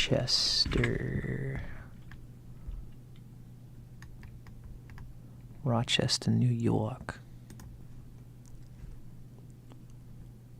That puts you as Taurus rising. What the fuck? Amanda, 12 July 1985, 1:07 USA. Rochester, New York. That puts you as a fucking Taurus rising. Why does this keep happening? All right, maybe it's because it's Rochester General Hospital, Rochester Junction. This can't be that fucking different. Rochester, New York, Monroe.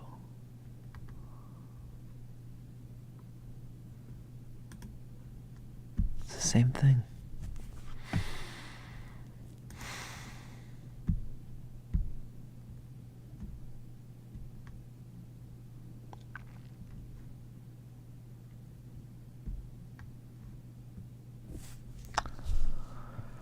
Why is that so fucking different?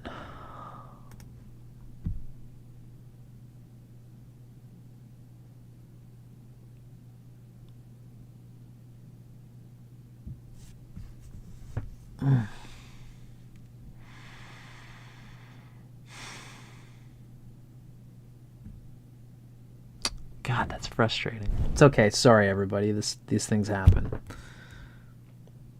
New York is...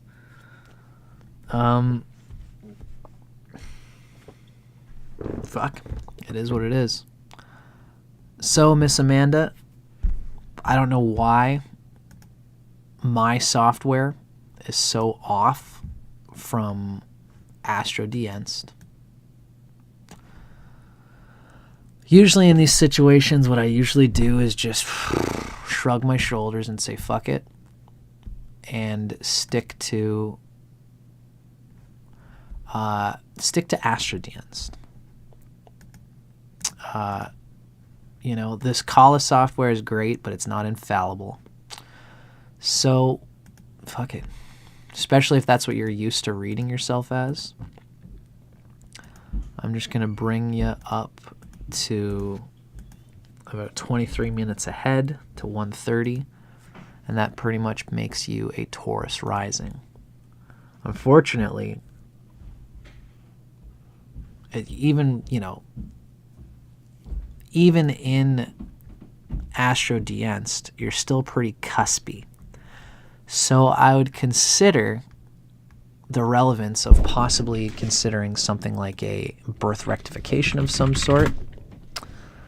What would be another one that I use? AstroTheme. Sorry, folks, I got to do this. It's the Virgo in me. I got to make sure that I'm not fucking crazy here. Create manual profile. Amanda, the 12th of July, 1985, 1:07 a.m., Rochester, New York.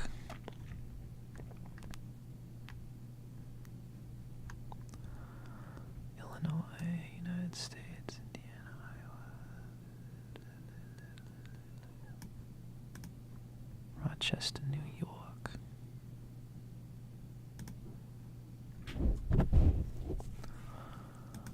Do it. Yeah, so this puts you at about 3 degrees Taurus as well. Okay. Fuck it. Cool. So we have to stick with you being a Taurus I think that is the proper thing to do.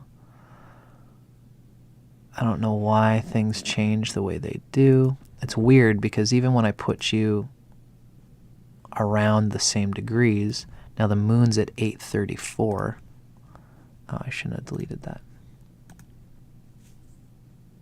History. And the moon here is 13 degrees?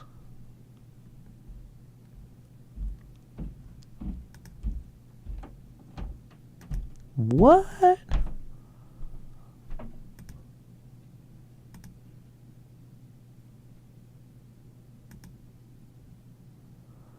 It's a totally different moon.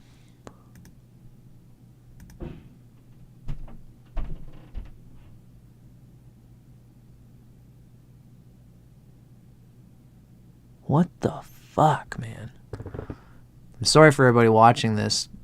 It is what it is. I don't even care. I just am so confused. You know, in order for the moon to be at 13 degrees of Taurus, you'd have to be born like more than like 15 hours after the fact. The 12th of July, 1985, 1:07 in Rochester, New York. The 12th of July, 1985, Rochester, New York. Man, I have no fucking clue what is going on with all this.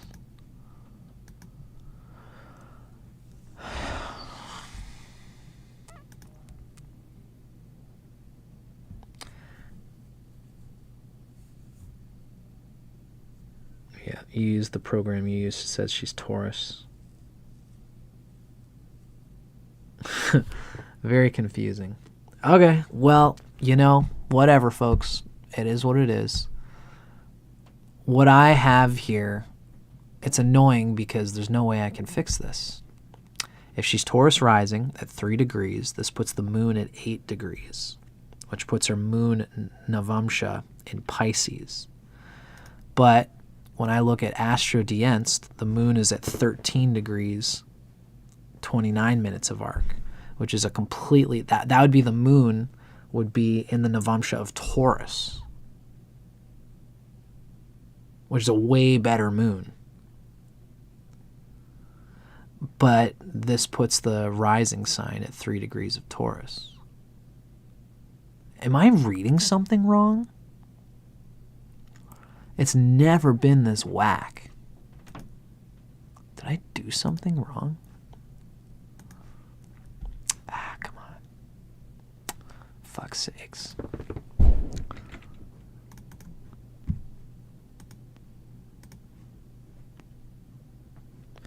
Okay. You guys gotta hang out with me for a minute. It is what it is. Options, chart screen options. No, it would be in calculation options. General.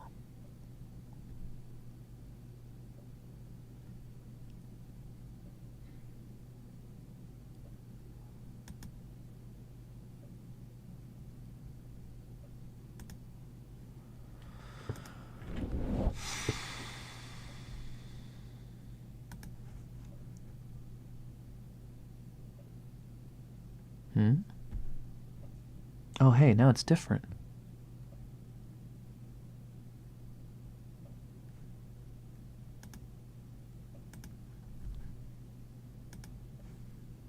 Wait a minute.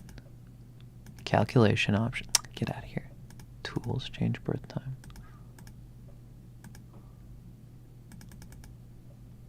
Now it's correct.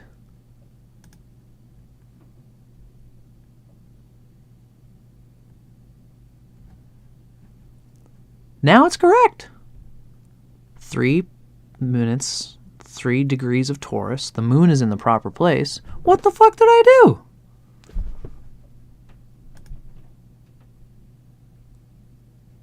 I didn't do anything.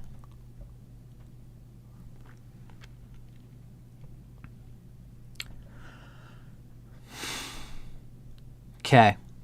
Ladies and gentlemen, We're going to do Amanda's chart now. We have it. I don't know why we have it now. But this has really shown me that whenever I get somebody who has a weird chart, this is why I always ask, does it look like your chart looks like the one you're usually looking at? If it ever doesn't, I'm just going to, like what I literally just did there is that I saved Amanda's chart. I exited out of it and came back into it, and now it's completely different and completely correct. So now we know. You guys watching me, you guys, it's like pulling the cord and unplugging it and plugging it back in. Technology. Very well. Don't worry, Miss Amanda. We haven't started your timer for your reading yet. It's very frustrating. But at least we know that this can be dealt with and can be fixed. Or at least there's something to try. Everybody knows when you're trying to deal with the internet, you unplug it, you plug it back in. Have you tried unplugging and plugging it back in? No, that's not going to work. And then you do it and then it works. Yeah, well, what I often will do, Zem, is I'll just do it. I'll just ask for the dates. If there's not too crazy of a cusp, I don't know, you might be right, because the moon is completely different. This is so frustrating. But whatever. You might be right, Sam. Maybe I should ask for the ascendant point. But we'll deal with it. Every time we do it, we'll just go into it, and we'll go by feel on it. What I might even do every time I'm getting someone's chart up is that I'll do it, I'll save it, and then I'll exit out of it and come back into it again and be like, oh, look, it's different now. What the good news is that whenever I sense there's something wrong, we can always go on something like AstroDienst. And then we can see what they say. And if it's off from AstroDienst, then we got to frig around and unplug it and plug it back in. But I digress. Amanda, thank you so much for your patience, and thank you for the patience of everybody watching. We now have Amanda's chart. I'm really glad we took the time to figure that out. Technology. Okay, Amanda, let's do it. You are here. We're here. We're queer. I'm queer. Let's get ready now. It is 12 o'clock EST where I am. We burned a lot of time. We might only be able to do 3 readings today. We'll see how I feel. Let's dig in. Amanda, I have now just started the timer on your reading. What always happens is when shit like that happens, it takes energy. I can feel it. I'm going to pause this for a minute and just take a moment to just breathe and let the energy flow through me for a moment. If everybody wants to hang with me for a moment, for the sake of it, I'm going to do a little Ganesha mantra. It's my best one for just getting back in tune.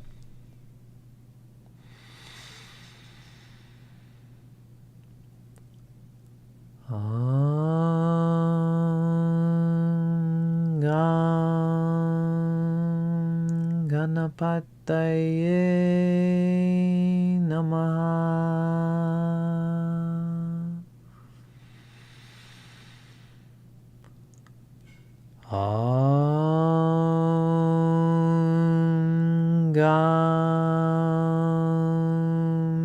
Ganapataye Namaha.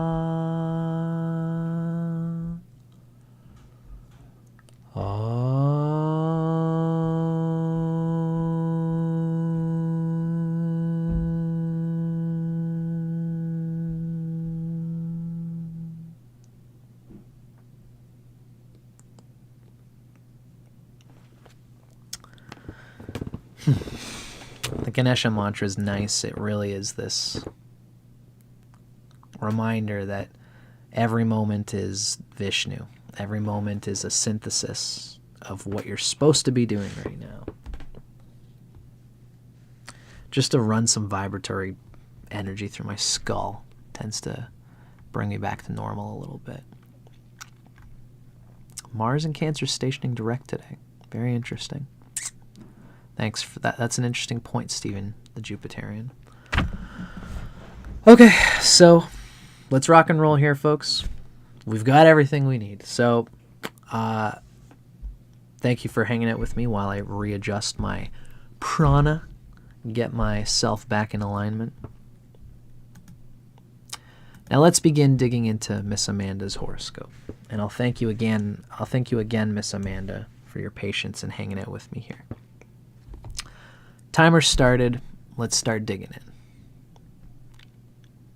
So now we have the proper sense of what's going on with this moon. The moon is with the North Node. 1985. So at 1985, you would be 95, 2005, 2015. 40 years old. So you're 40 years old pretty much this year, which means you're still probably 39, turning 40 years old. So you've gone past your Saturn maturation, which means everything in Capricorn and Aquarius has been coming to the forefront since about the age of 36. As well, your North Node has been coming along. You're really coming into the period of the North Node maturation. Yeah, 39 going on 40. So you're going to be coming into your North Node maturation soon. And that's going to be on your rising sign, where your moon is, which is exalted and right close to that North Node.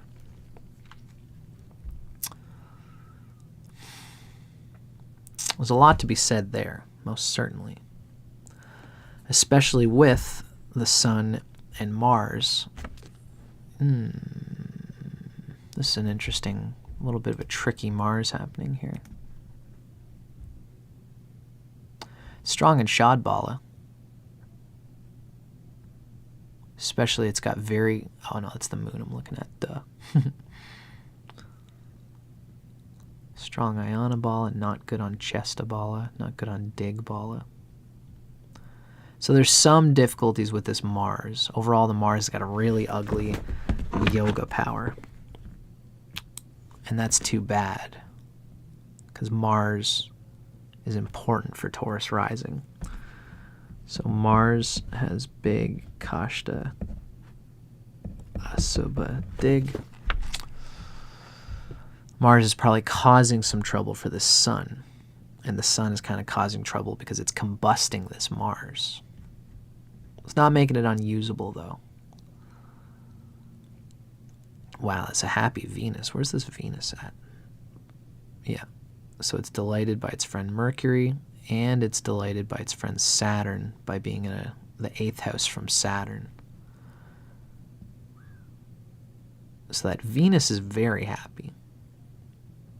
Saturn itself, though, is getting a pretty good spank, especially from being opposite the moon, and it's in the sign of Scorpio, why it's starved.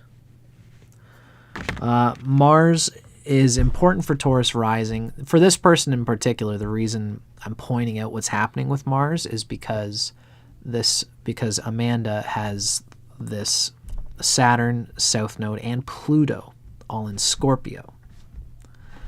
And Scorpio is ruled by Mars. So whatever's going on with Mars is going to say a lot about what's happening with the South Node and with Pluto and with Saturn.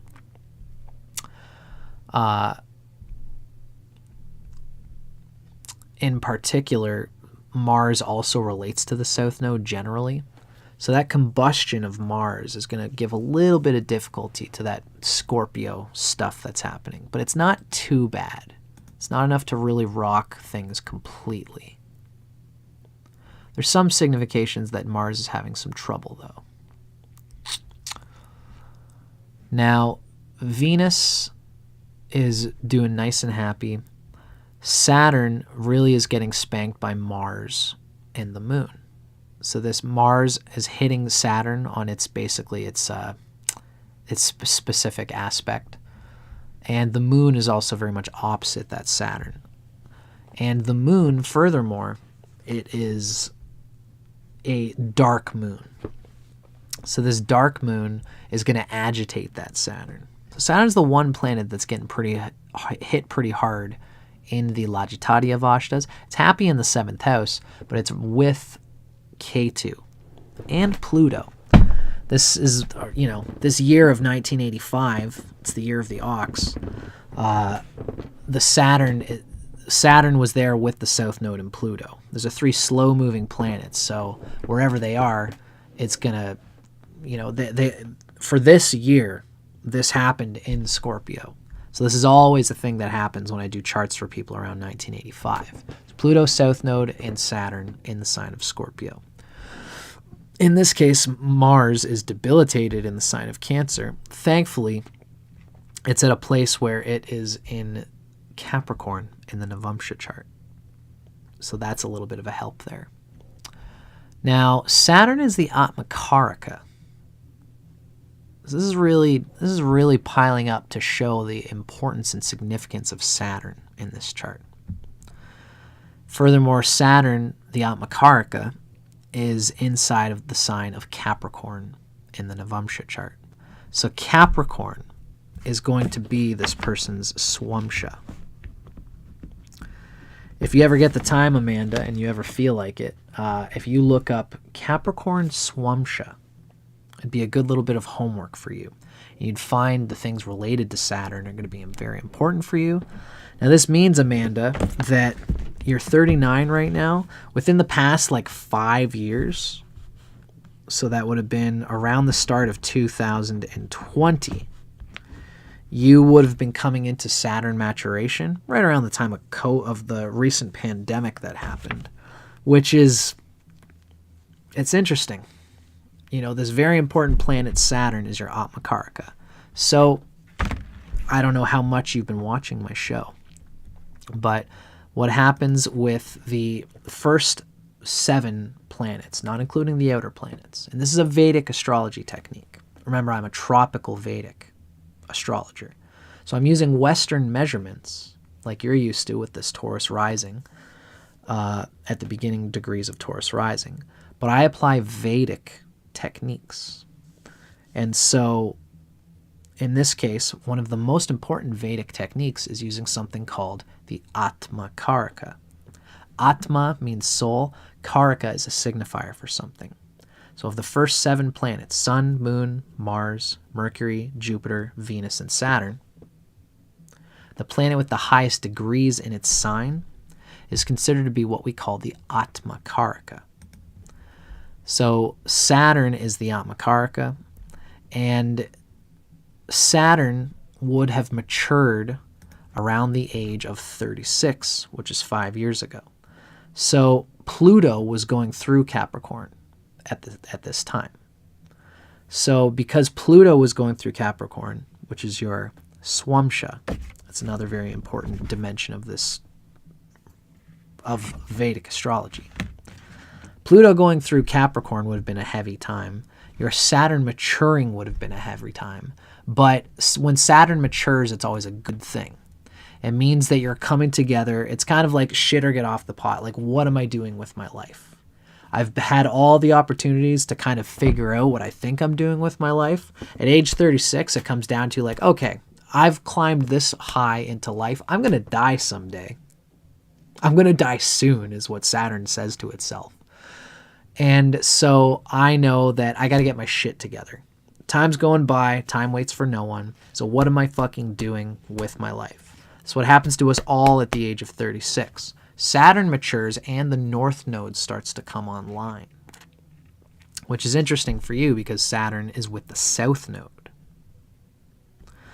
So really, you're not going to get a full grip on what Saturn means for you, on what you're truly doing with your life until age 48. 43 is when the North Node fully matures. And then age 48 is when the South Node and everything associated with it matures. So really, in about 8 years is when you can expect that a lot of things related to Saturn, and since Saturn's your Atmakaraka, a lot of things in your whole life are going to come together around that time. You know, it's when any planet is with the south node, that planet, you can expect that it's around 48 that things have to kind of come together for it. Yeah, so you're still confused on what to do with your life. Jupiter is also in the sign of Saturn. Jupiter and Neptune being in Saturn's signs kind of really shows that you've got a long-standing narrative on what exactly your life means. And what this kind of shows is that you're going to want to survive well, to learn how to be in action that's constructive for you and your society and your fellows around you. You know, Saturn has this energy of like, I got to do what I got to do, and then I'll kind of figure out everything from there. You had a baby this year. 9 years from your last. That wasn't planned. So if you've been raising babies since age 20. So you've been raising babies since the age of 20. Okay, that's cool. So you've got some children. Virgo is your 5th house. So Mercury is going to say a lot about what's going on with children for you.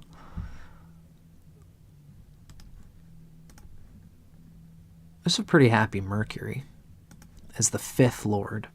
Even though your 6th house cusp falls in Virgo, I would still say Virgo in Vedic astrology is the 5th sign from Taurus. So I'd say Mercury is really going to say a lot about children for you. And Mercury is delighted by its friend the Sun in the sign of Leo. It's got an angle from Saturn, but that's kind of a neutral thing. So Mercury does not have Saturn for a friend or an enemy. So children would be a sort of way of you gripping reality for yourself. You've got 4 boys. Wow, wonderful. So you've got 4 boys and 4 children. Now, this is oftentimes this is the dharma of a woman, is to have children. And having children can be a sort of way, especially for someone with the south node with Saturn and Pluto there too, in the sign of Scorpio. It's very interesting. You know, Saturn rules your 9th and 10th house. The 9th house, especially with Neptune there's kind of a reading that there's a Neptunian mysticism related to your 9th house, related to your deeper purpose. There's a mystery there for you. And with Saturn conjunct the south node, what happens is that you have, with the south node, we don't exactly know how to deal with any planet that's really that close to the south node. So what we do is we throw something into the works that forces us to have something that deals with that planet. So with the sake of Saturn, you might not have felt like you can really get your shit together unless you have a fucking deadline. It's like some people live at their parents' house for years and they have no deadlines. And their parents are like, yeah, you know, just do what you got to do for however long you got to do it. But when you get out of the house and you've got rent, you got bills to pay, and all of a sudden it's like, if I don't go to work, if I don't do something creative and constructive that contributes to society, I'm going to get kicked out of my house. I'm going to get kicked out of my apartment. So I got to pay the rent. I got to pay the bills. And so forcing yourself to go and pay rent is like, oh, now I have to do something. I have to do something or else I'm going to lose my apartment. For Saturn being conjunct the south node, what's happening here is I have to deal with some kind of life purpose. I have to find some kind of life purpose that connects me to something meaningful. So having children is certainly something that's going to push you to get your shit together.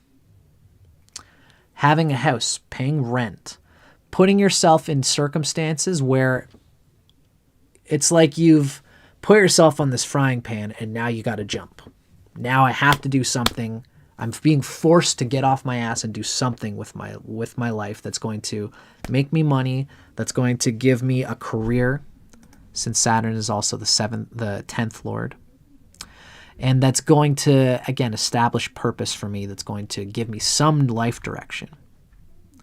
The tricky thing is, I'm going to read Rishabh's question in just a second. The tricky thing with the South Node is that when you're forcing yourself to put pressure on yourself in order to deal with a planet close to the South Node, the question becomes, are you really using your inner resources to align with what your nervous system and your soul would truly do with that planet? It's like a starving artist has to pay the rent. And so instead of doing what they really want to do with their art, they go and draw cartoons for the newspaper. And they hate it, but it's not what they would really do, but they're being put pressure on them to do something with their art that's going to make them money, that's going to allow them to continue surviving. If there is something that's putting pressure on you to do something, is it really in alignment with who you would truly choose to be? The problem with Saturn on the South Node is that the South Node is this past life planet that makes us feel like we have an idea of it, but we never actually truly have that deep idea of it. It's this false pizza, I like to say.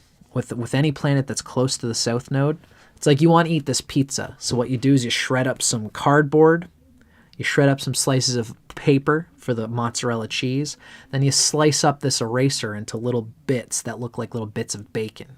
And you eat this thing, it's like, this is that thing I saw. I've heard about pizza, and I guess this is it.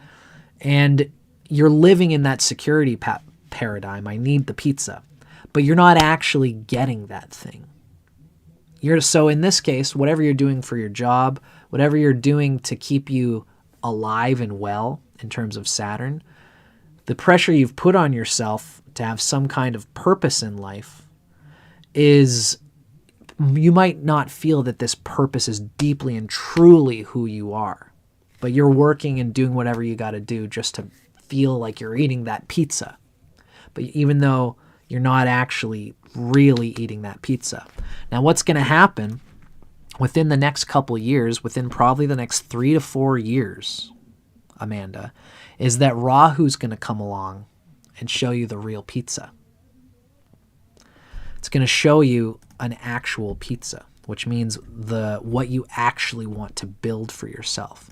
Now, one of the reasons that Saturn in the sign of Scorpio in the 7th house is probably connecting itself in whatever it's connecting itself to, whether it's these children and possibly relationships and men in your life, is that you're connecting with these men in order to force yourself to have this purpose.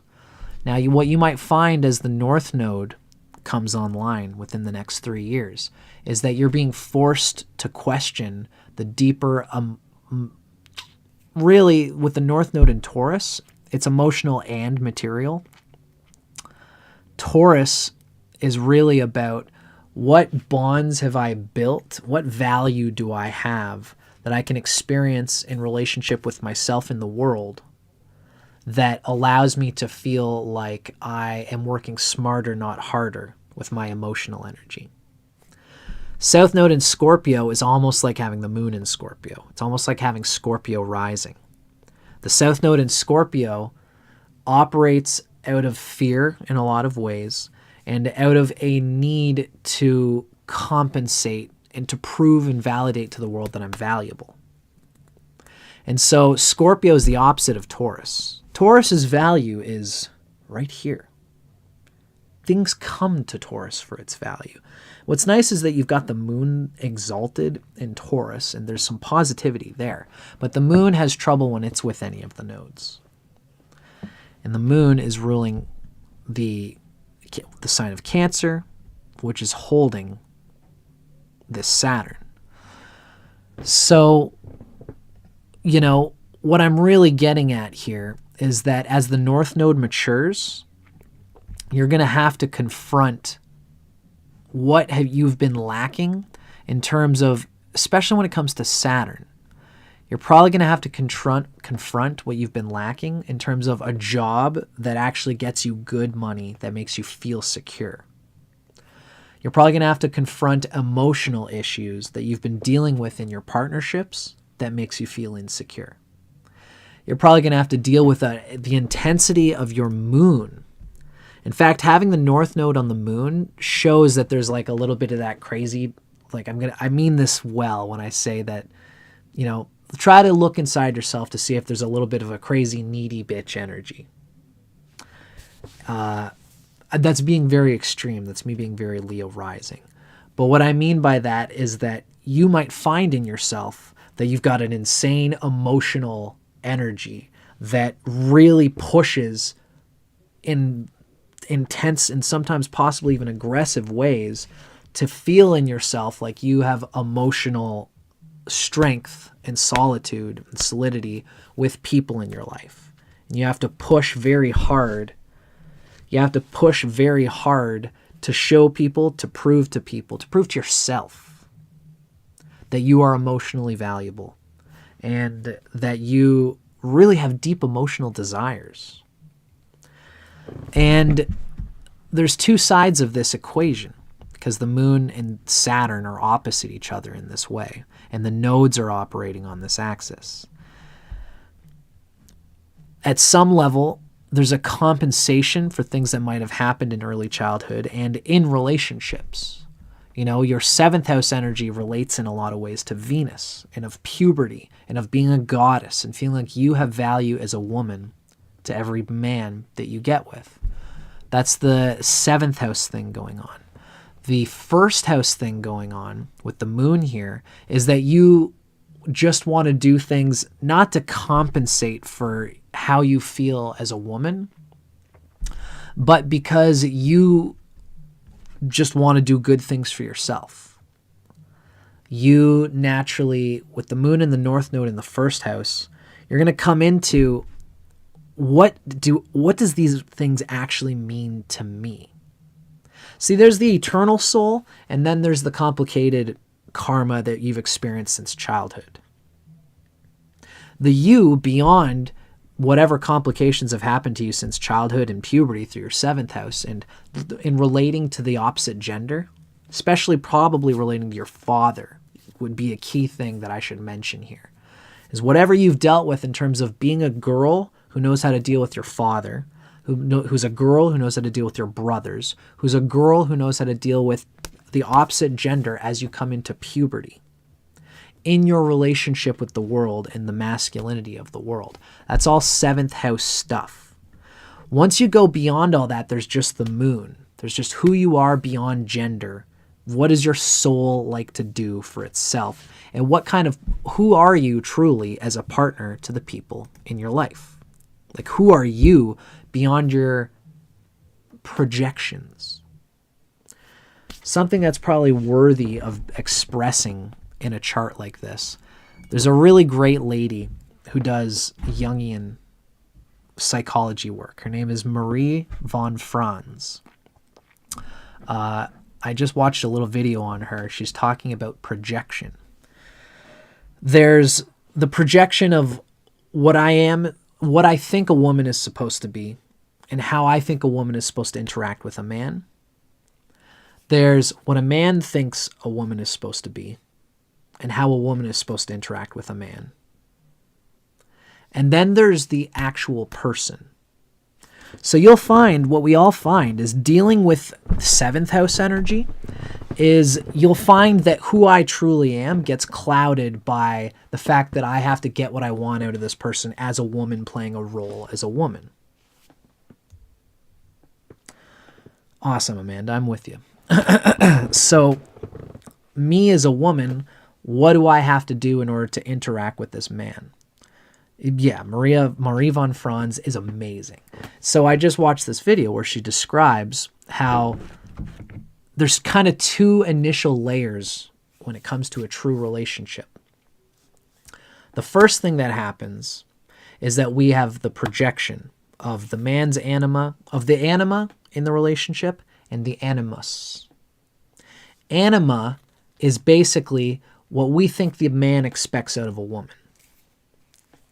Animus is basically what we think a woman expects out of a man. And what we expect the woman to be is the animus in a way. So when you get in relationship with a man, there is an experience that the man reflects how you've always interacted with your father in order to get what you want. And see, what a woman needs to do is it needs to put a little sugar in the medicine to help the medicine go down. A woman needs to, know how to use the candy, the goodness, the gentleness of the woman, the caring mother energy to serve, to do what you have to do for a man in order to get the man on your side, so that when you put in the medicine is the second layer. This is your truth. This is what you actually desire beyond projection. This is who you truly are. That's the medicine is bitter to a man. That's why a little bit of sugar helps the medicine go down. Because men actually secretly desire that medicine. Men actually do not want you to be some candy-ass teenager that's going to keep him stuck as Peter Pan. But men don't realize this. They need to have a woman who's a goddess who knows that her true value to a man is what she is beyond his expectations. The true value of a woman as the goddess is to kind of like, this is how I've been describing it lately, okay? Men are fucking stupid. Both genders can be stupid in their own ways, but men can be so stupid about a lot of things, including especially of their own desires and needs and wants. Because men ignore their wants, because you see, anciently speaking, men are looking outside, women are looking inside. So women have the true deep felt wisdom of what we're experiencing. Men have the vision of like what's could possibly happen in the future. So men have the outward going genitals. Men are, fending off the buffalo and all that kind of shit, looking at barbarian tribes and finding out what's going on with them. But then when the man comes home, he's tired, and, oh, honey, what's going on? And the woman has all this wisdom of, honey, you look so flustered. Like what's been going on with you? So women have the inner understanding of what's going on. So what needs to happen, and this is the way I've been describing it, is that imagine a boy who only will eat macaroni and cheese. That's all he likes. So his mother comes in and says, honey, you've eaten only macaroni and cheese. I have to start giving you more than just macaroni and cheese. Boy says, no, you hate me. All I want is a macaroni and cheese. And the mother says, honey, believe me, I know what's good for you, but I'm going to do a deal with you, okay? I'm going to give you a little bit of spin. I'm going to give you a little something else. And she starts off with something simple like rice with cheese in it. And it's got a little bit of green stuff in it, some broccoli in there. Now, I'm going to make you both. I'm going to make you a little bit of this rice with the broccoli in it. And if you eat your rice with broccoli and cheese in it, then I'm going to also give you some macaroni and cheese. The kid goes, no. And it's okay. Well, now you're not getting any macaroni and cheese.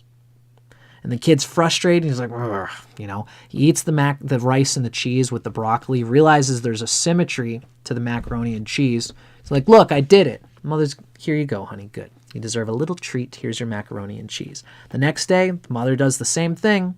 Here you go, honey. And the kid's like, ugh. Eats the rice with the cheese and the broccoli. After 2 or 3 days, the guy, he's forgotten that the woman is paying attention to his overall best intentions and growth at heart. And so the kid's just, okay, give me the rice and the broccoli.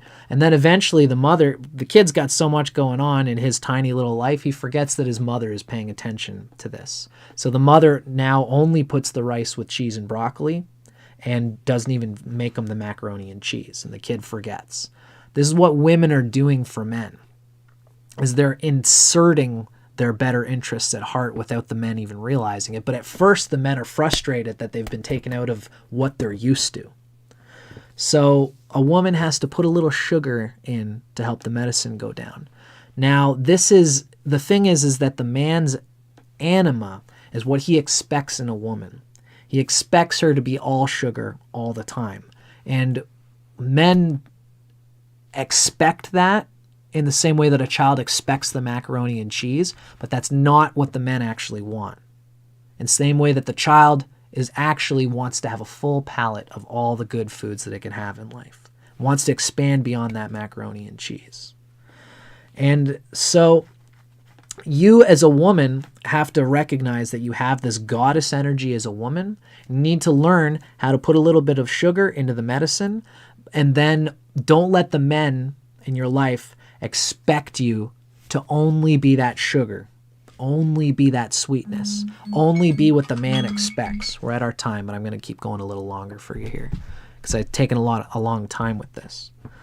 So for a woman with this kind of energy, with the South Node in Scorpio on the 7th house with this difficult Saturn, what you have to realize is that your relationship with men is probably going to feel strongly antagonizing, especially with Saturn ruling the 9th and 10th house, which Saturn itself already strongly relates to the father.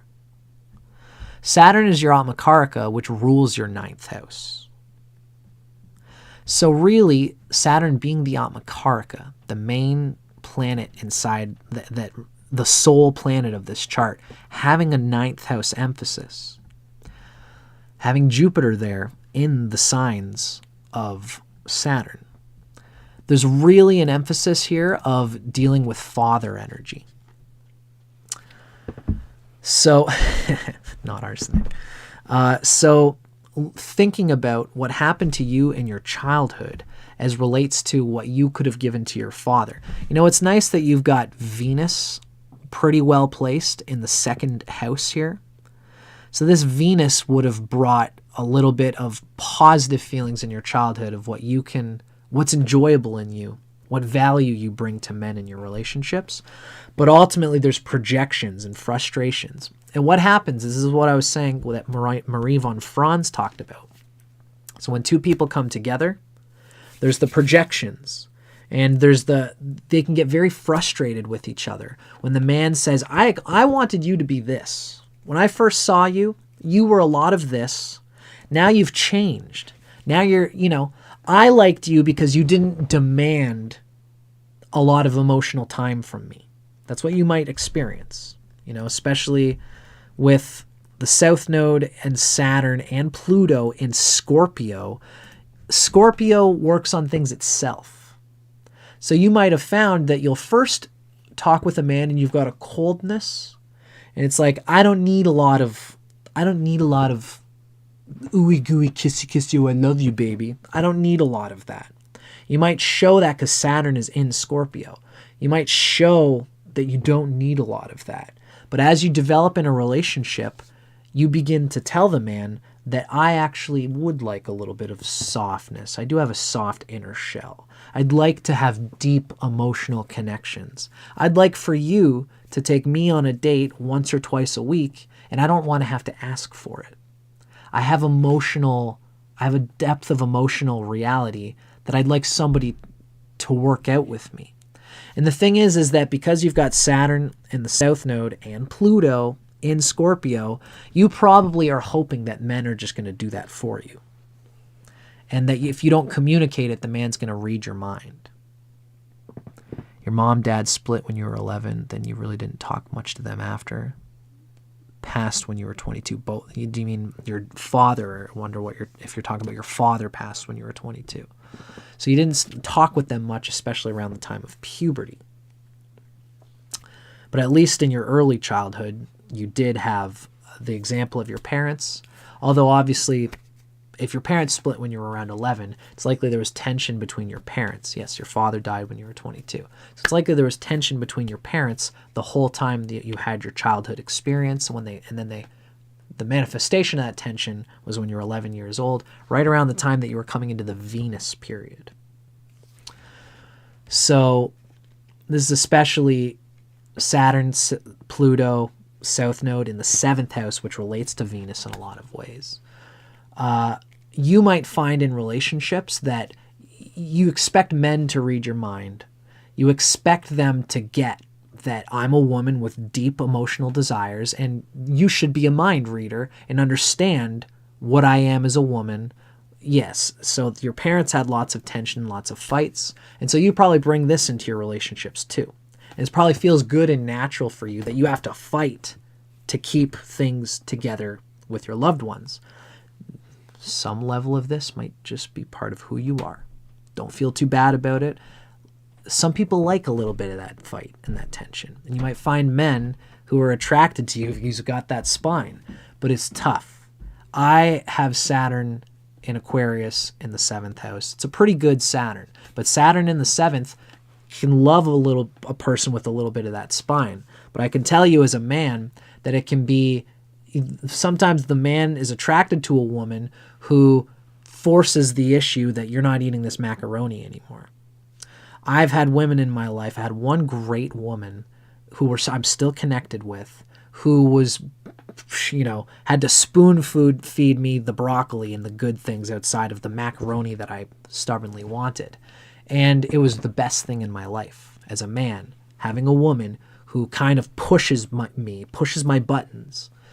But we got into a lot of fights, and there was times where it frustrated me. So I agree that relationships are overrated, but if relationships are part of your karma, you can't overlook them. And you would do well to take your time to forgive yourself for the childhood energy that has caused you to react to relationships in the way that you do. Have patience for the men in your life. Accept that a little bit of this fighting energy in you is okay, but you got to learn to communicate. Thankfully, you got a pretty good Mercury, so communicating about what you want in a relationship might not be all that awkward and difficult for you. But you probably have some deep tension inside of you that relationships are meant to work out.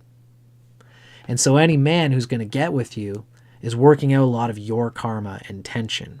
So what women will often do in order to secure their capacity to work through this soul tension in the 7th house, is that they'll have children, or they'll find ways of securing the man's commitment to you.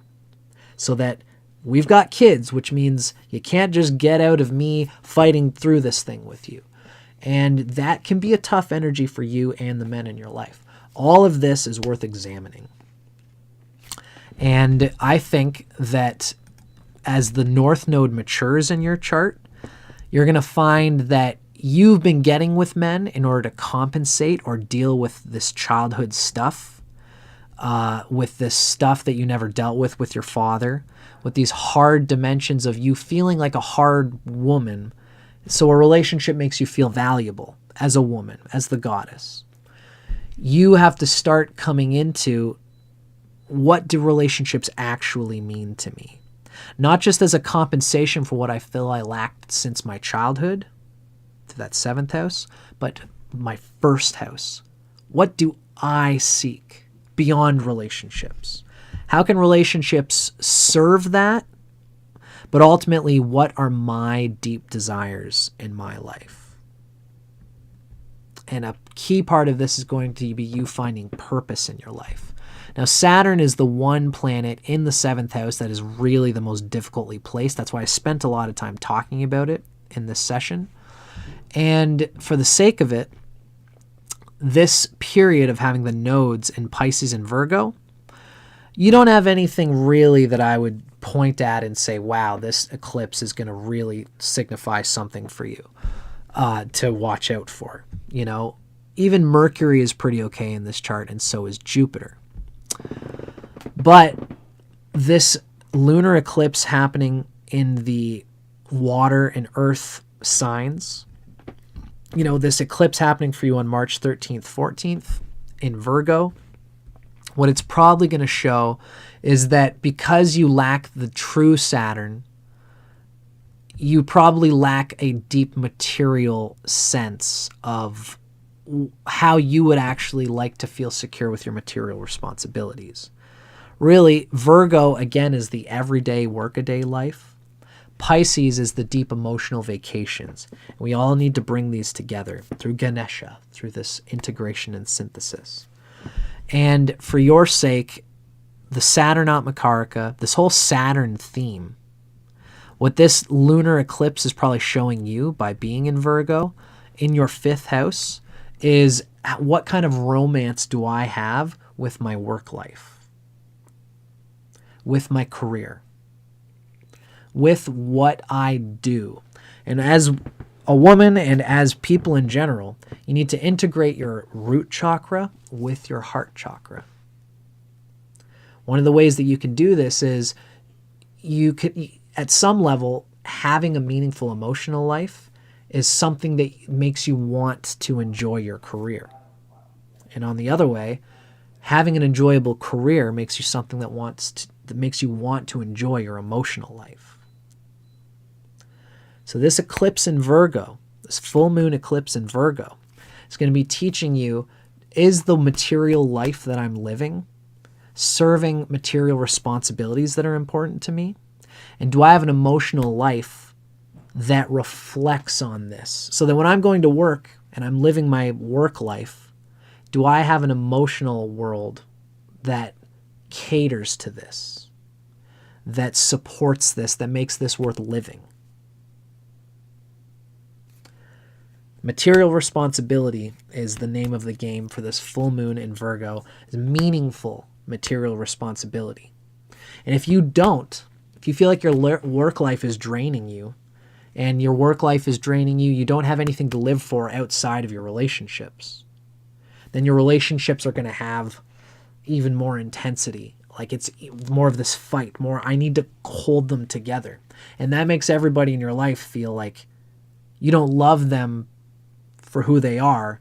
You love them because you have deep emotional insecurities and you're using them to pacify those deep emotional insecurities. And you can't truly love someone that way. Even your children. If your children are an objects for you to pacify your deep emotional insecurity, they're going to feel that. I'm hitting you pretty hard and deep here, my dear. I don't know if this is the case for you, Amanda, but I invite you to consider that developing on a meaningful material life within yourself, using yoga to not worry too much about the emotional connections that you have with everybody so that you can work in a material responsible life that's meaningful for you. And once you start developing on your own meaningful material life, on friends, on a social life, been home with baby doing it solo. It's been a challenge for you right now. So you're at home doing it solo and you're dealing with a baby. You know, while you've got this baby, use all the resources, use your family, use your mother, use any siblings that you have, anyone connected to you in your family if you can, and your friends, if you have these things, to help develop a spider web of emotional connections that can give you that soul resolution while you are taking care of this baby. And remember that there's love inside yourself and meaning inside yourself that you need to have so that you don't have too much emotional dependence on your children or on your loved ones. Finding this balance of meaningful work life and meaningful emotional life is important for all of us, and it's especially important for you. And as time goes on, once you save a little bit of money, I would recommend, I say this for a lot of people, so don't feel embarrassed when I say this, but if I'm on the right track with the things I'm saying, if any of this has struck you, I recommend that in the next couple of years, as especially, you're going to be going through Sadhisati at the same time that your North Node is maturing. Sadhisati is when Saturn goes in the sign behind your moon. Then it goes through the sign your moon is in. Then it goes through the sign after your moon. So while Sadhisati is happening, it's going to start for you in 2026. That's when that's when Saturn comes into Aries. That's going to be already beginning the North Node maturing. So this is a deep emotional self-realization and reflection process that you need to go through. You need to find out how to be emotionally happy yourself so that you don't be too dependent on other people, so that then they can develop an organic relationship with you and not just feel like you're using them as objects to compensate for your emotional insecurities. Trying to build a support group. That's good. That's exactly what you should be doing. And even if you have to ask, even if you have to, you have a moon at least that's exalted. So already you're showing me that it's good for you to bring people together. Everybody needs more of this Cancer, of using the moon, of asking for help. It's okay for you to ask for help. Ask for people to help assuage your emotions, to connect with you, so you don't feel like you're isolated and all alone while you're raising this child. This is going to help you and allow you to come into this wholeness within yourself. Because that's the key, is that once you develop on your emotional connections, not that you depend on other people or other people depend on you, but that you have joyful soul connections that just come from the value that you have as a fun love, the love that you have. You have a lot of love to give, I'm willing to bet. And you should bank on the true love that you seek to have. Develop on that and ask yourself, how has the way that I've been applying myself to relationships and my career been stopping that? Oh, that's so sweet, John. John's really making an amazing point. You are the gateway into this realm, and you are bearing the cross for your children and allowing them to have the foundation that they need in order to experience the bliss of life on earth. It can be painful for you, and life is full of all sorts of pain, but it's also got bliss nestled within it if we listen to the love that we need inside of our hearts. And I'm glad that you're realizing this, Amanda, and that you're already doing this a little bit. Take your time as time goes on. When you're coming in the next 3 or 4 years, your money will be worth being spent on doing what you need to be happy. Once that baby's a little bit older, give them 2 or 3 years to really, you've got to spend your money and time and energy on taking care of that kid.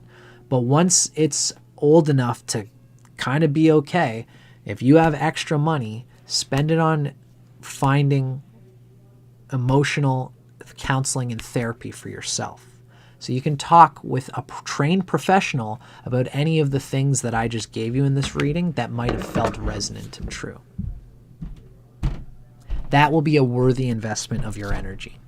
I promise you. A worthy investment of your energy and a worthy investment of your time. You and your happiness are worth it. And you might find I can't give these things to myself. I've got to give them to my kids and to my ex-lovers just so I can get some. I don't deserve to have it for myself, so I'm going to sacrifice to give it to others, and maybe that will bond me to them. It's a forced bond. That's a double bind, as Alan Watts would call it. You must love me. When you tell somebody you must love me, then they can't truly organically love you. The only way to remove that is that you love yourself. And you'd be surprised how much your material resources and your emotional resources return to you when you start loving yourself. Because you have to teach your children to love themselves, to not depend on other people. The only way you're going to do that is by doing the hard work of looking within you. What is stopping me from having this self-love? And I recommend that you do it with loved ones around you, and eventually spend money on getting a trained professional emotional counselor and psychological therapist who can help you work through the deep recesses of your psyche that happened to you in your childhood that are stopping this from happening, if that's the case. You're worth it, Amanda, and I hope that this has been helpful to you. You are the gateway to this realm. You are a mother of so many children and a lover of so many friends and people. Your happiness is going to bring energetic resolution to everybody in your life. And that's a love that I'm sure you want to give. So you deserve to have it for yourself. I feel pretty good about how we did that. We definitely went beyond our half an hour, but that's okay. You deserve to hear that, Amanda. God bless your heart. I got a soft spot for single mothers. Amazing. So I'm glad that you enjoyed that, Amanda. I'm glad that that was helpful. Take your time with it. I know that with Saturn the way it is in your chart, it can be tough to take advice like this and really use it and transform. The self-love key is going to be worth it for you. Be patient with yourself, but exercise your will and consciousness to the best you can in that devotional love way. And watch how your life transforms. So thank you, Amanda. Big hand to Amanda for being here with us today and sharing your chart with us in this chart reading.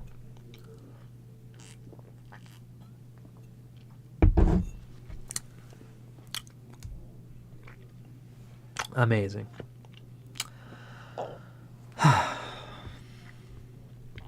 That was a good one. That was an important one.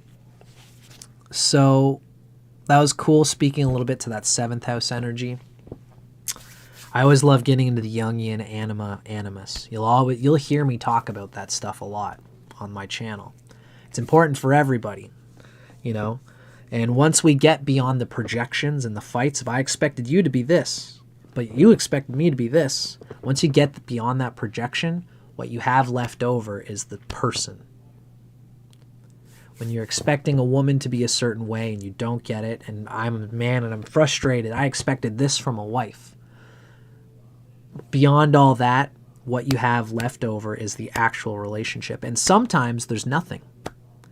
Once you've seen that you've gone beyond the projection, then that lover, that woman, that man was just you looking at yourself in a mirror and stuck in this projection. Oh man, I'm so glad to hear that this worked for you. Once you get beyond the projection of what you think the other person's supposed to be, and you just come out and ask them, what are you really? And they show you who they truly are. There might be a relationship after that, but you have to operate beyond the anima, beyond your childhood anticipation of what you thought that person was supposed to be. See them for who they are. Once you see them for who they are, then the true building of the relationship can begin. And we all need to be able to do this with our loved ones. God bless you, Amanda. Thank you for being with us today. Now, ladies and gentlemen, we do have one more reading. Now, don't put in your birth times yet. I got to go pee. But what I am going to put in here, every time I do these readings, I've been going over my half an hour. But I like to always tell everybody, you know, I do chart readings where you can come with me and I'll read your chart, and I do a 2 to 3 hour reading with you. You can always go deeper. Then you've got a recorded session for you forever. So email me at astrology@dustincormier.net if you ever feel like doing that. As well, I've got my PayPal donation link in the chat box, paypal.me/DustinCormier91. If you're enjoying what I'm doing here, I love doing it, and the donations that I get allow me to continue doing what I'm doing. So thank you very much to everybody and Amanda. Let's do one more chart. Don't put in your birth times yet. I think I should go pee one more time, and then we're going to do one more chart reading for today because they've been going for a good amount of time today, and of course that's what we're here for.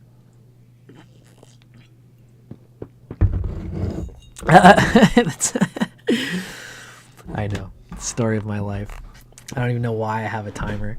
The timer is to let me know that 30 minutes has gone by. Not to that's the only reason. 30 minutes having gone by means nothing, but it's nice to know it. So I'm going to go to the bathroom and then we'll come back, okay? And then we'll do one more reading for the night, for the day.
Okay.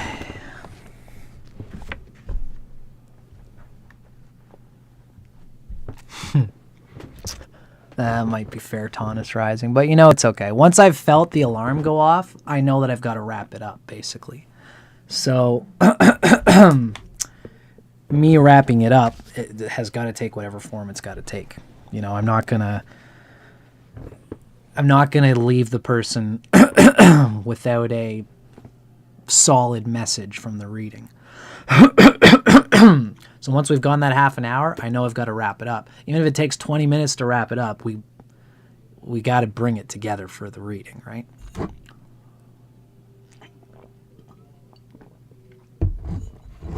So everybody, you are all waiting patiently. I'm going to milk your patience by eating some chocolate.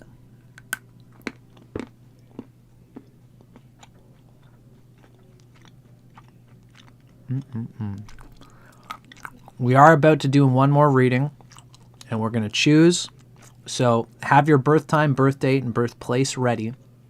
And when I say so, that will be the time to enter it. And then that will be our final reading for today in our lunar eclipse reading.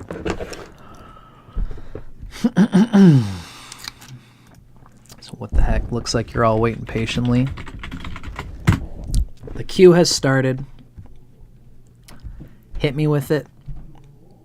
Throw in your birth times. Now is the time. It's going to be our final reading for the day, folks. So if you're watching this now, you can put in your birth time. Hey, Hita, nice to see you. Put in your birth time, put in your birthplace, and put in your birth date. Oh, we got a fellow Canadian from Welland, Ontario. Nice to see you, Julie.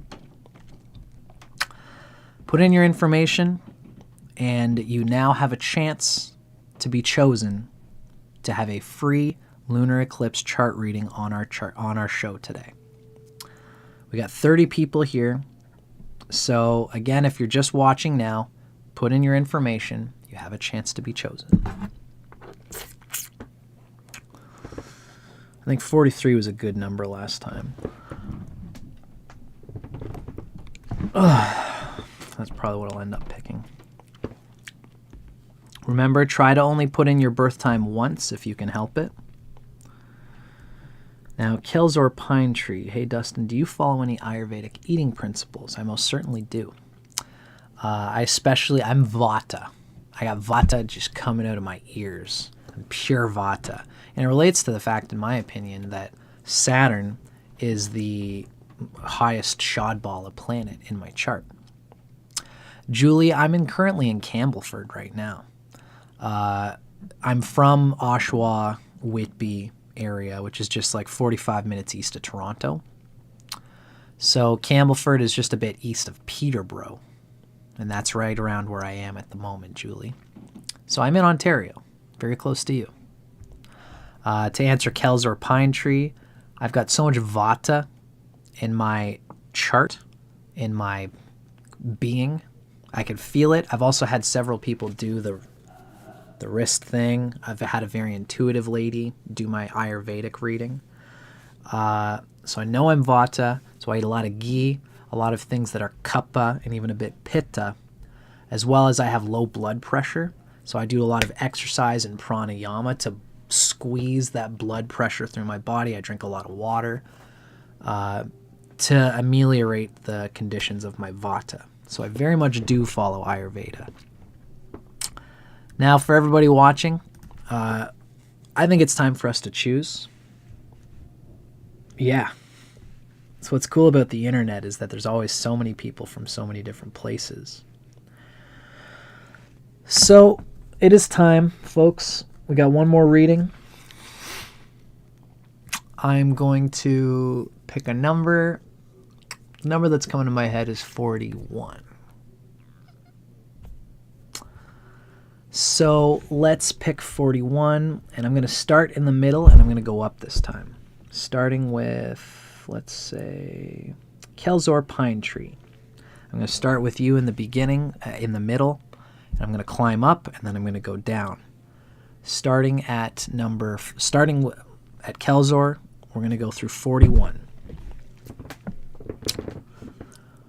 1, 2, 3, 4, 5, 6, 7, 8, 9, 10, 11, 12, 13, 14, 15, 16, 17, 18, 19, 20, 21, 22, 23, 24, 25, 26, 27, 28, 29, 30, 31, 32, 33, 34, 35, 36, 37, 38, 39, 40, 41.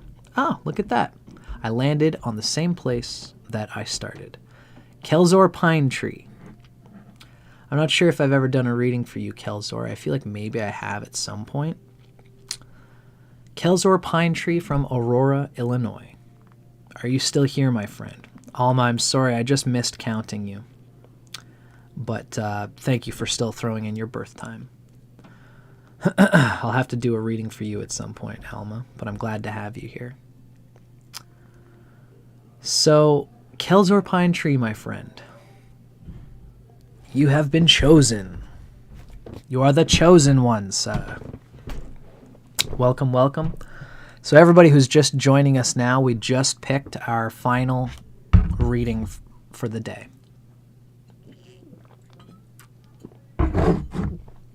Now, my friend Kelzor has been hanging with me for a long time, so I know you know the drill. When I do these, we're in a public forum, so whenever I mention anything that is unseemly or that you don't want to talk about, you know, feel free to not necessarily go forward with it and to not say anything to it if you don't feel comfortable talking about anything you don't want to talk about. I know you know what it's about, Kelzor. Kelzorpinetree. So, I do like 40s. I usually stick to 40s when we're in the 30s. We've got about 30 people. It's funny, I began at Kelzorpinetree and ended there too. So, Kelzor is June 13th, 1998. So we have that would be Earth Tiger. 10:53 a.m. in Aurora, Illinois. In the USA. Aurora.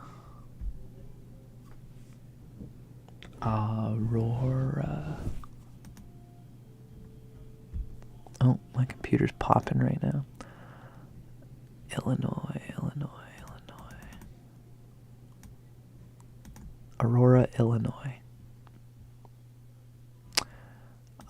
Kelzor, I'm not sure. Yeah, I looked up. Oh, you looked up your Bazi chart. Baza is what it would be called. I wonder if you found anything interesting.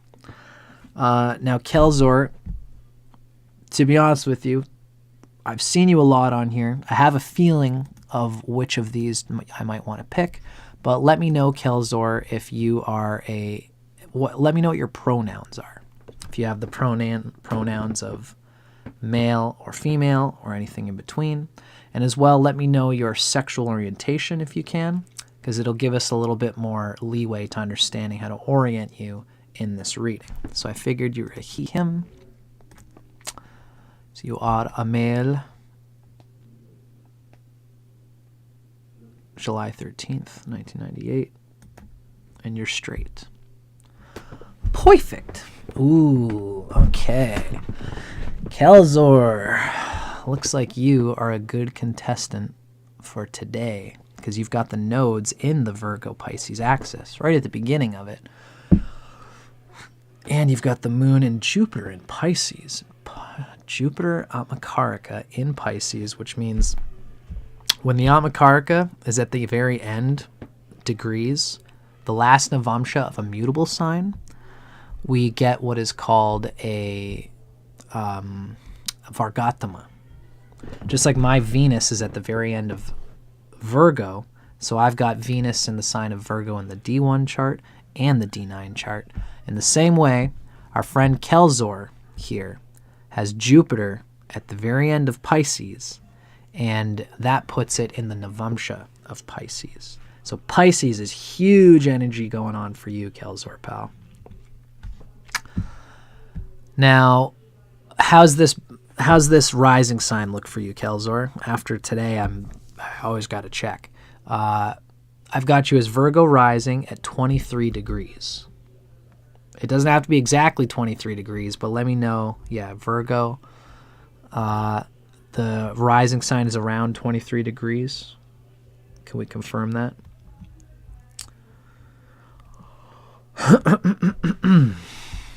And as well, yes. All right. Thanks, Kelzor. One thing I see going on is, yeah, 23 degrees. Good.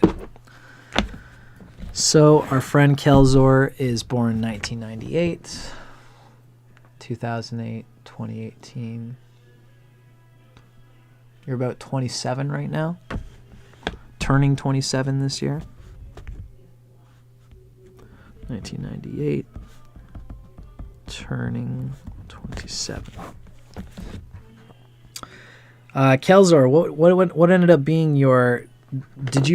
When you did your Ba-Zi chart, did you happen to look at your day sign? What was your day animal, and then what was the stem of that animal? If you don't have it, it's okay. We won't spend time on it, but I'd be able to tell you a little bit of what you can expect luck-wise, at least a bit, out of the coming 3 years, because we're in very much a fire energy. So you're a metal rooster. Now, did you get that from Master Sai? Because we used, at first, I made a mistake and used a Ba-Zi calculator that I now don't trust. So I would look it up on Master Sai or something similar to see if that ended up being your true day animal. So the animal thing is Chinese astrology. It's what's called Ba-Zi. To find it, I would look up Master Sai, Tsai, and then you'd go in there and look up your stuff. Now, Kelzor, if you didn't do that, don't worry about it, but if you are a metal rooster, you can expect a lot of fire energy coming this year. The fire energy would be melting your metal and changing and transforming you. You being a man, that would probably relate to career and to things that, when fire melts metal, which is your sign, that means the next coming years will probably be career years for you. But like I said, if you're out there looking for your Ba-Zi chart right now, I say don't worry about it. You're better off focusing here with us on this reading.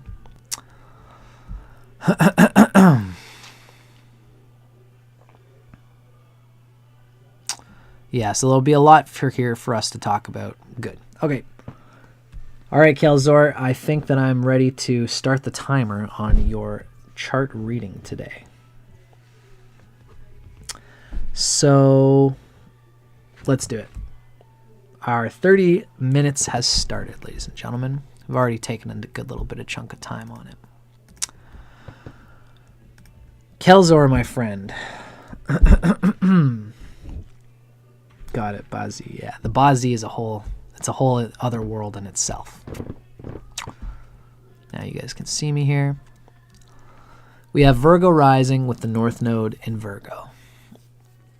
The South Node, we could almost technically say that, no, that we wouldn't describe it that way. So the Moon being with Jupiter is a nice thing. The Moon loves being with Jupiter, and Jupiter loves being with the Moon. Now, this Jupiter is pretty gosh darn delighted, even though there's something hitting it. What is that? Mercury. Where's Mercury? Oh, yeah, okay. So Mercury is kind of in a sort of like a trine, basically. That Mercury is hitting Jupiter from a trine aspect and giving it a bit of damage.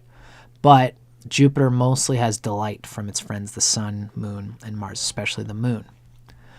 The Moon and Jupiter being together usually means that from a very early age, the Jupiter, from the age 0 to 1, from the very basic times, Jupiter has been made to love itself for what it is, and the joy of its needs, the joy of being needed by others, by the mother, the joy of needing and being needed by the mother and by those very early childhood stuff, contributes to the spiritual feeling that I'm attached to the umbilical cord of the cosmos, and the cosmos is giving me what I need and essentially loves me. So Jupiter conjunct the moon is a beautiful conjunction. Jupiter is the Atmakaraka, so that moon delighting that Jupiter as the Atmakaraka is a very nice thing. Now, Jupiter is about as close as it can get to the 7th house, and that is gonna that unfortunately hurts the digbala of this Jupiter. So it's going to have a little bit less elastic snap when it comes to using its yoga power. Plus, it's with the south node, so there's going to be a bit of fluffy stuffiness with this Jupiter, as we're going to talk about soon. Sun has good yoga power.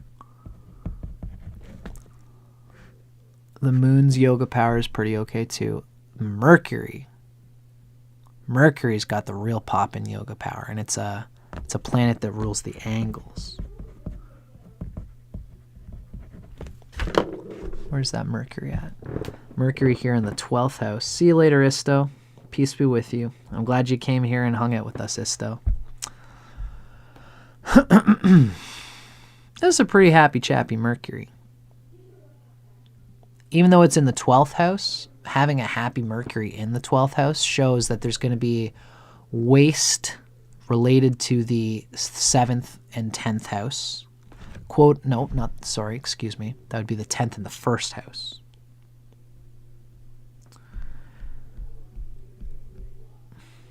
Yeah, so Jupiter is your Atmakaraka, but it's in the 7th house away from you.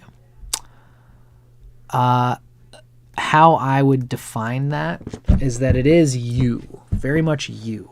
And who you are as a Virgo rising with Jupiter, the Atmakaraka, in the 7th house is someone who wraps themselves up in relationships. Being in relationships probably is very natural to you. Now, the problem is that Jupiter always does best by understanding what it is first. So Jupiter and Mercury, as these intellectual planets, they are the two planets who gain digbala strength in the 1st house. Mercury's happier because it's close to the 1st house, but Jupiter is very much not in the 1st house in this chart. So it loses a bit of snap. It's like, like think of any jazz musician. Think of Miles Davis. Think of Charlie Parker. Think of a musician. Music is just like having sex with somebody, says the Scorpio. It's half the battle is learning about the other person, and the other half the battle is knowing about yourself. What makes you tick? And certain planets are going to do better with 1st house energy. Certain planets are going to do better with 7th house energy. Saturn is the one that does best in the 7th house, because the basic needs that are going to be well aligned with the other person. Saturn learns the basics of what the other person needs. Once the other person at least has the basics of what they need, the communication has been made, they feel safe and they feel comfortable. That's Saturn in the 7th house, knows how to make people feel safe, comfortable. Then an organic sense of what's supposed to be happening here can emerge. So that's why Saturn in the 7th does well. Jupiter is not built like Saturn. Jupiter likes to be close to the 1st house, where it's like before you even think about making love to another person, it's what is the purpose of me making love with this person? What is this building for me? What is this doing for me beyond just the immediate moment and pleasure that I'm giving to this person? What is this building on in terms of the great narrative of my soul? Jupiter is guru. Jupiter is your Atmakaraka. It's in Vargatama in Pisces. you're cool, Kelsor, because you're such an opposite to my Virgo, and opposites of Swamshas can be a very good thing. So I love dealing with anybody with Pisces Swamsha. You have it Vargatama. Dope for me. So Jupiter is Guru. Jupiter, you have to think about, is like when you're building a fire. Jupiter loves to cut wood to prepare for the fire to be ready and to be burned. It loves to orient itself towards what is going to sustain this fire for the longest time. And what that is myself. If you're building this fire for another person, or if you're building this fire thinking about anything other than your own joy, you're not going to have the elastic snap of cultivating and building and sustaining whatever it is that Jupiter's putting it into. So Jupiter loves to emanate from its own self-realization of what I'm going to do for myself. Now, part of who you are is Jupiter in the 7th house. That's the fire that you like to build, is doing things for other people. And building relationships where you compensate for them and they compensate for you. Which means that you spend a lot of your Jupiter time, instead of learning about yourself, you learn about someone who you are in intimate relationship with, knowing how they can help you and that you can help them. It's not Jupiter's favorite way of going about things, and it's going to lose a little bit of elastic yoga snap power, but it is still part of who you are, and it is still your Jupiter. You probably know, ever since probably you were a baby, the joy that you can experience by intimately understanding how you and another person can grow together. Now with the South Node there, it's very interesting because you might even think you have this mastered more than you actually do.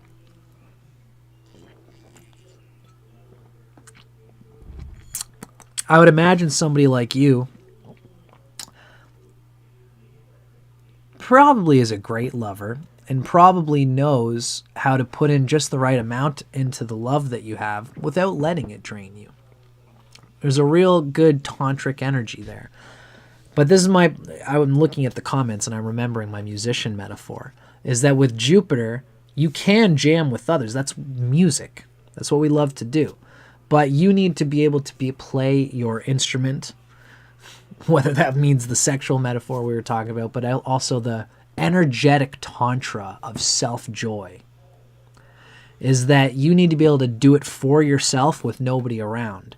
And then everybody around is a reflective blooming of this thing that you've developed in yourself that everybody can appreciate. Now for you, you've got to find a balance here between those two things. And I don't worry for your Jupiter. I think that it's going to have the capacity to do it. But because the South Node is here in Pisces, and anytime transits like this lunar transit comes along, it is going to teach you how to remember to come into yourself and what you are and what you do through Virgo, through Mercury. And even this Mercury here in the 12th house is going to be a lovely self-sacrificing energy. You know, you're probably a beauty, Kelzor. It's nice to, when I do a reading for someone who has all these, very positive significations. Your North Node over time is going to teach you how to enjoy your own self-love experiences. And with Mercury in the 12th house, there's significations that when you get into your later on in life, you're going to be into your, even about 10 years from now, you're going to be coming into your Saturn maturation, and your North Node is going to begin to come online. And it's at that point that you're going to be really dealing with what's going on with your Saturn and what's going on with your North Node. It's funny that they're trying together. It really shows that dealing with material responsibilities, having a comfortable material life that you enjoy for yourself, is something that's important to you. And this is probably what, especially because Mercury, for a Virgo rising, rules both the 10th house and the 1st house. Virgo rising identifies with its work. And it's the quiet work that Virgo does. Virgo is the hermit. Virgo just likes to, everyone's dancing at the fire, doing the Pisces thing, dancing around naked, going, oh. But Virgo is like, oh, I love that you guys are doing that. I'm going to join you. And especially with this Jupiter in Pisces in the 7th house, you'll probably be joining naked at the bonfire dancing. But probably if there was somebody to be responsible for gathering sticks and putting them into the bonfire so that everyone else can continue having their party going on, Virgo's like, I love collecting sticks. I love collecting them together, and I love serving everybody. So I'm going to go collect me some sticks quietly while nobody even sees me. And this is a quiet working energy that you love to do for yourself that probably serves other people, but also probably serves yourself. Because Mercury's in Leo, and that is Leo. That is yourself. That's the self. I have a lot of close friends, but I feel I'm not close enough to my masculine to enter a relationship romantically with the opposite sex. Well, you're still young. You're going to be going through your Saturn return pretty soon. And really, you're very much going through Sadhisati right now. I could spend a lot of time talking about this. Because Saturn is going over, right now, it's very much in the sign of Pisces. And it's with that North Node. So since 2023, you've been squeezing it with Saturn going over your moon and your Jupiter. Thankfully, with Jupiter there, you've probably had lots of experiences that show you, beyond all gender, why you are valuable to the opposite sex. And to people in general, even beyond the opposite sex thing. Just to feel needed. By close friends, by your family. Your family would be a key aspect of how you experience and enjoy things. Now, Venus is doing okay in this chart. Like, everything is loaded in this chart, man. Everything's fucking loaded in this chart. The moon has two friends, the sun and Mercury. The sun and Mercury are both trine in an aspect to Jupiter, to the moon. Now, Jupiter is not a natural friend to the moon, but Jupiter delights anything it touches. So this moon has like the highest Lajjatatyavashta that I've ever seen. Mars is not combust the sun. So Mars is having a delight from the sun, delight from the moon by being in the sign of Cancer, and delight from Jupiter by being in that trine. So you got Jupiter, which is the Atmakaraka, wickedly placed, Vargatama in Pisces, trine the sun and Mars in the sign of Cancer. Even though that Mars is debilitated, which might have a little bit, yeah, you've been slammed, right, by what we've been talking about. Even though Mars is debilitated in Cancer, it's still having a fucking good-ass time. All of your Shodball is doing great. This is a great chart, man. One of the better charts I've seen. I don't usually say that, but that's how I am. When I see a chart with all sorts of difficulties, I speak to it. When I see a chart that's doing pretty good, I like to speak to it too. Mars, in terms of Shodbala, in terms of Vinshopaka, the earlier charts show Mars having some debilitation. So in Vedic astrology, we have what's called the Shodasha Vargas. It's the 16 most important charts. And the strength of a planet... Is your chart combust? Michael Reed said it was. Let me check this. Planetary information. Yes, it is. Thanks, Kelzor. I'm glad you pointed out that Michael Reed said that, because Michael Reed's pretty good. Michael Reed is right. I'd say your Mars is technically combust as well. It's probably a very wide orb of combustion. It's like 15, more than 15, quite a few degrees away from the sun. But my Kala software is also reading it as a combustion. I'd say it's a very mild combustion. So it is getting a little bit damaged from the sun, but overall, if I even had to paint it neutral, meaning it's neither combust nor delighted by the sun, then you've still got huge points from Jupiter and the moon delighting that Mars. So that Mars is pretty happy overall. But another thing about this Mars is that in the Shodasha Vargas, you can't really see it here quite properly because I've got the circular charts going. But what we see is that Mars is debilitated in the D1, the D2, the D3, the D4. It's neutral in the D9, which isn't all that bad, but those first 4 charts having Mars debilitated does kind of signify a little bit of that difficulty with being a man and expressing your gender energy to the opposite sex. So, you know, when it comes to being a man and experiencing the energy of the opposite sex, you have a lot of the basic stuff that any woman would want, which is an open heart and the capacity to know that what you are is good, inherently good, and has value to anybody. You've got a natural, I think you should have a natural confidence in this regard. Now, the fact that the moon and Jupiter are in the 7th house with South Node here is going to play a little bit into this idea of having some difficulty in understanding what this joy means to the opposite sex. Jupiter is this important manifestor planet.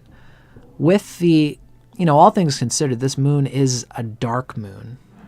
So it is a little bit agitating to Jupiter as well as a malefic, but it's still a friend. So it's ultimately still delighting Jupiter. Jupiter's pretty good here overall. Now we do have Pluto in the 4th house in Sagittarius. Since Jupiter isn't pretty happy overall, I think that there shouldn't be too much difficulty there, but it's still Pluto in the 4th house. Learning about what my gender is and how to relate my gender to other people. You might even have a little bit of, they say with Pluto in the 4th, like I've got, there can be a non-binary-ish consciousness where it's possible in many past lives that you experienced the livelihood of being a woman. Now you're in the chart of a man, and being a man, you have to learn to experience what being a man means to the opposite sex. When we think about it too, you've got, the rising sign lord is in a fire sign, but we've got the sun and the moon are in water signs. The Atmakaraka Jupiter is in a water sign, but you've got the Atmakaraka in a fire sign and the sun is above the horizon. So you got plenty of things that show masculinity in this chart. The sun is doing well. So when it comes to this signification of the South Node in the 7th house, kind of giving a bit of damage and difficulty to the moon and Jupiter. There's probably a little bit of chemodrama going on here. I'm just going to check a little bit of your core yogas. Yeah, you've got a malefic in the Lagna. You've got a malefic in the rising sign, technically. Oh, shit. I didn't even think of that. Very good. I'm just checking out. Yeah, so there is chemodrama here. So there's no planets in the 2nd or the 12th from the moon. But you've got the Jupiter in an angle from the moon, as well as Venus in an angle from the moon. So that helps a lot. It's aspected by Venus and Jupiter. So chemodrama is also when the moon is with the South Node. So you've got a little bit of emotional stuff that is worth exploring and experiencing in yourself. Now, let's take a peek at one of the really cool things happening in this chart. It's worth speaking to here. You have something called Swan Yoga. You've got Hamsa Yoga. Now, does everybody remember at some point today we were discussing with one of our earlier charts what happens when you take one of the 5 Tattva planets. Mars is fire, Venus is water, Saturn is air, Mercury is earth, Jupiter is ether. Take one of those 5 tattva planets, not including the sun and moon. You put them in an angle, and you have them in their own sign or in the sign of their exaltation, or their mula trikona. What happens is that you get that planet in its having the strength of its own sign, and it's in an angle, which means it's being thrown and shoved into the world around it. Here, even though it's got 0 yoga power, it's still Hamsa yoga. It's still got the capacity to do great things. You're right. You're paying attention though, pal. You're right to recognize that having little yoga power is going to take away from a bit of this Jupiter's ability to take most advantage of this Hamsa yoga, but it's still worth mentioning. Hamsa means a swan or another aquatic bird. It's considered a bird of passage. Natives with Hamsa yoga are the most faith-inspired, and they are afforded the best protection and blessings from difficulties and sufferings. This is guardian angel energy. They benefit in life due to their faith, hope, optimism, and goodwill. And they're often, I know people who have Hamsa yoga, and there's kind of like a basic goodness to them. They just wouldn't screw people over if they didn't need to. They believe in the goodness of everybody, even though like the person I know has Hamsa yoga and Sasha yoga, so they're very shrewd and critical, but there's still this beautiful optimism of good faith and goodwill. They find greater meaning in life. This person has a good capacity for foresight and the good fortune to have and choose the good over the bad. An interesting facet of this yoga is that it does create strong sexual passion, just as the classical texts state. Amongst the Mahapurusha yogas, which is these 5 tattva planets in their own signs or exaltation in an angle, Hamsa yoga grants the longest longevity. And this has to come from the fact that there's a general feeling of having faith with the flow of life. So I'm glad that you have, see you later, Stephen. I'm glad that you feel this guardian angel energy inside of yourself. I'm just looking at some of your comments here. Anger can be a problem for you. It's usually better not to use your will. You've been told you have bi energy, right? So you've got some of that feminine, masculine energy like I do. You felt the guardian angel energy, although it's coming from others. That makes sense because it's the goodwill and energy. See, when people see a swan, it's pure. It's got the white neck, which means that it's cleaning itself, which means it's clean. And everybody, that's why they say cleanliness is next to godliness. Even if Mercury has actually a lot to do with cleanliness as well. And you got kind of good of both going on in your chart. The white of the swan means purity of spirit. So people smell, they sense, they hear the purity of the swan. They hear it in its voice. They feel it in its energy field. And the universe wants to take care of those good things. So everyone can resonate and just know that you have this Hamsa energy, and that's where this guardian angel luck comes from, even from others. When others will protect you because they just got a feeling that you've got I call it Goku energy. You know Goku from Dragon Ball Z and Dragon Ball? He's just good to go. Like when there's a problem, he's like, oh boy, this is a challenge that I've never had to experience before. I can't wait. And everyone's like, what are you talking about? This is this bad thing that's happened. And Goku's like, I know, it's amazing. I can't wait to deal with this challenge. This is a new one. And that's why Goku's the golden boy. Goku has the spirit that everyone can't believe that he has this pure spirit and does these things that he does. So Hamsa gives you good luck energy in that regard.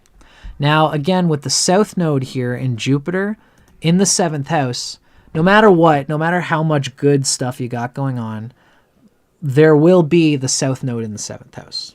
And you're not fully going to master your relationship with the opposite gender until you come a little bit into your north node. Now, really, you actually probably have an emphasis of what you think you are because you are so wrapped up in relationships. The South Node, when it's this close to the 7th house, what Kelsor's an anime protagonist. Because your South Node is with the 7th house, there is a strong, just like K2 does with the false pizza, is that you think that the opposite gender and what you mean to the opposite gender, it works in a certain way. And so you will operate with the opposite gender like someone eating that false pizza. You grind up the cardboard, and that's the base of the pizza. You slice up some pieces of paper. It's like pretending to be cheese. You slice up the bits of eraser for little pieces of bacon, and you eat it, and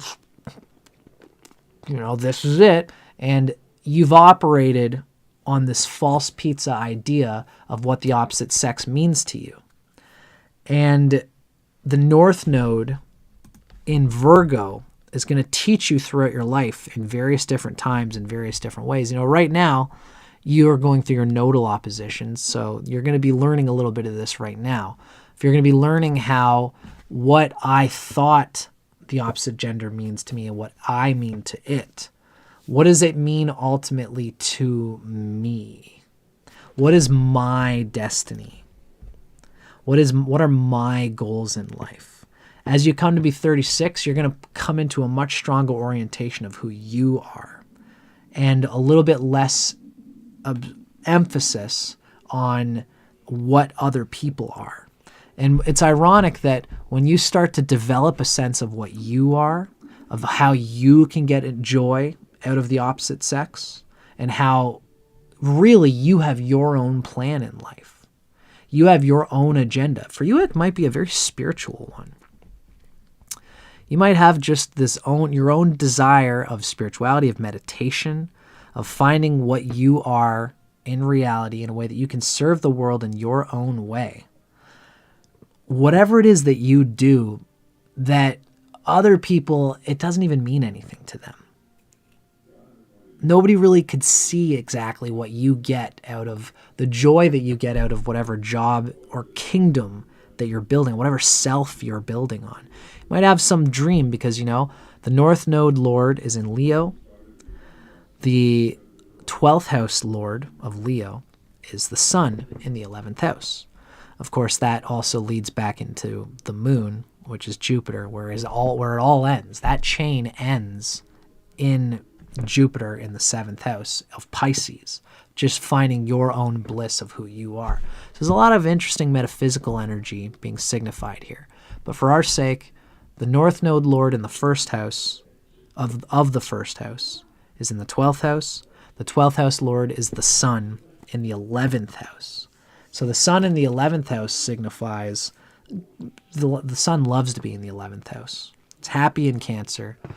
There's a signification here of developing on a career, developing on some kind of dream, some kind of ambition, something that you do that you feel like you want to be regarded for.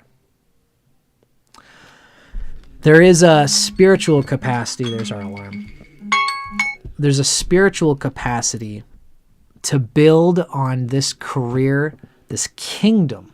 Not just a career. The 11th house aspect is the career aspect. But you're building on a kingdom that you feel that you want to be regarded as and revered as. It's a pretty strong sun. It's a really strong sun in this chart. And it's got lots of support, and it's supporting everything else. So you should feel that you have faith that there's something guiding you towards something that you're going to be well regarded for. Such a rich perspective of life. Whether it's music, whether it's astrology for yourself, for you, the 10th Lord being in the 12th house, there's going to be a desire to just work out something that you enjoy.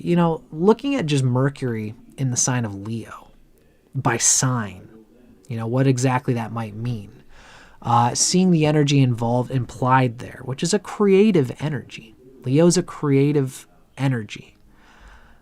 And this creativity that you are this lion, You are this lion, and this energy comes from you as a lion serving for yourself. What are you good at and better at than other people?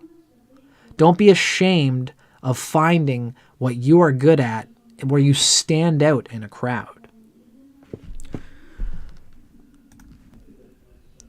Feel like you're talented, but you're wanting the music to be liked by other people and having to rely on others for that for money is scary. I understand that. Believe me. Yeah,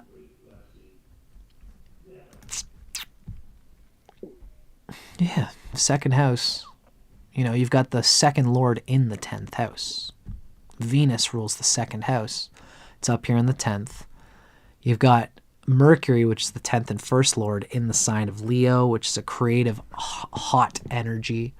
It's in the 12th house, which means you might just enjoy making your own music, recording it. You know, you might do well to record your own music, learn about recording, even get into recording others, helping others catch the spirit of what they want to do with music. If music is where you want to go, you might find yourself really getting into the background of whatever creative career you're going to get into, and using your skill and knowledge and experience in the background to harvest your own songs and apply them creatively and in a heartfelt way, in a 12th house way, where you're serving the world by creating this thing, using the skills that you've learned by being experienced with other people, serving other people in the background.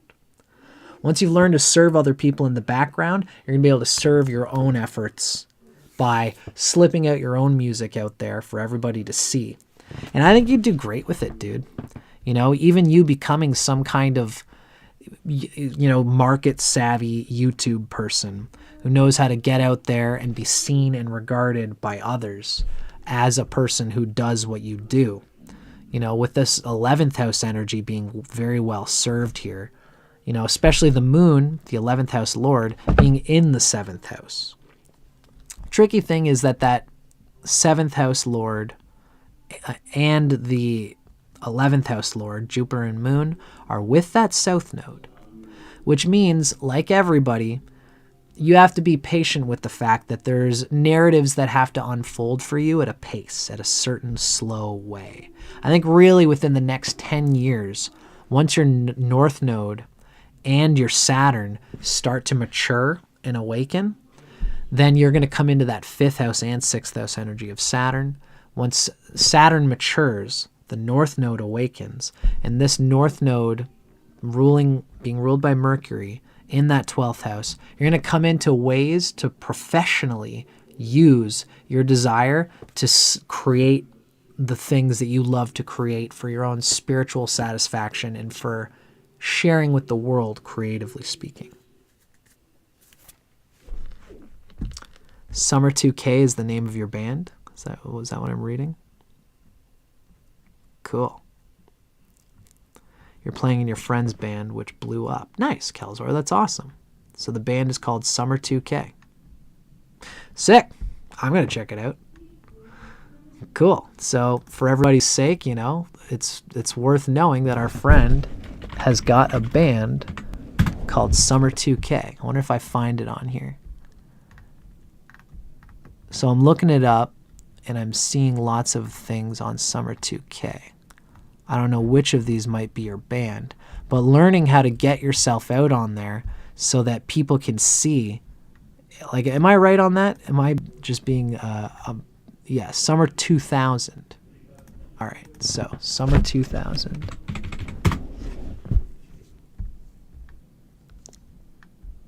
So is it there's an album called Summer 2000. I guess this might be you guys, Summer 2000 Live.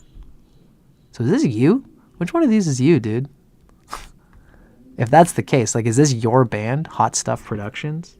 John Krasinski. Summer 2000, John Krasinski is the full album. Cool. So that's awesome. So you are definitely starting to get yourself out there. So Lucifer Loves Me, I guess, is probably a part of that whole thing.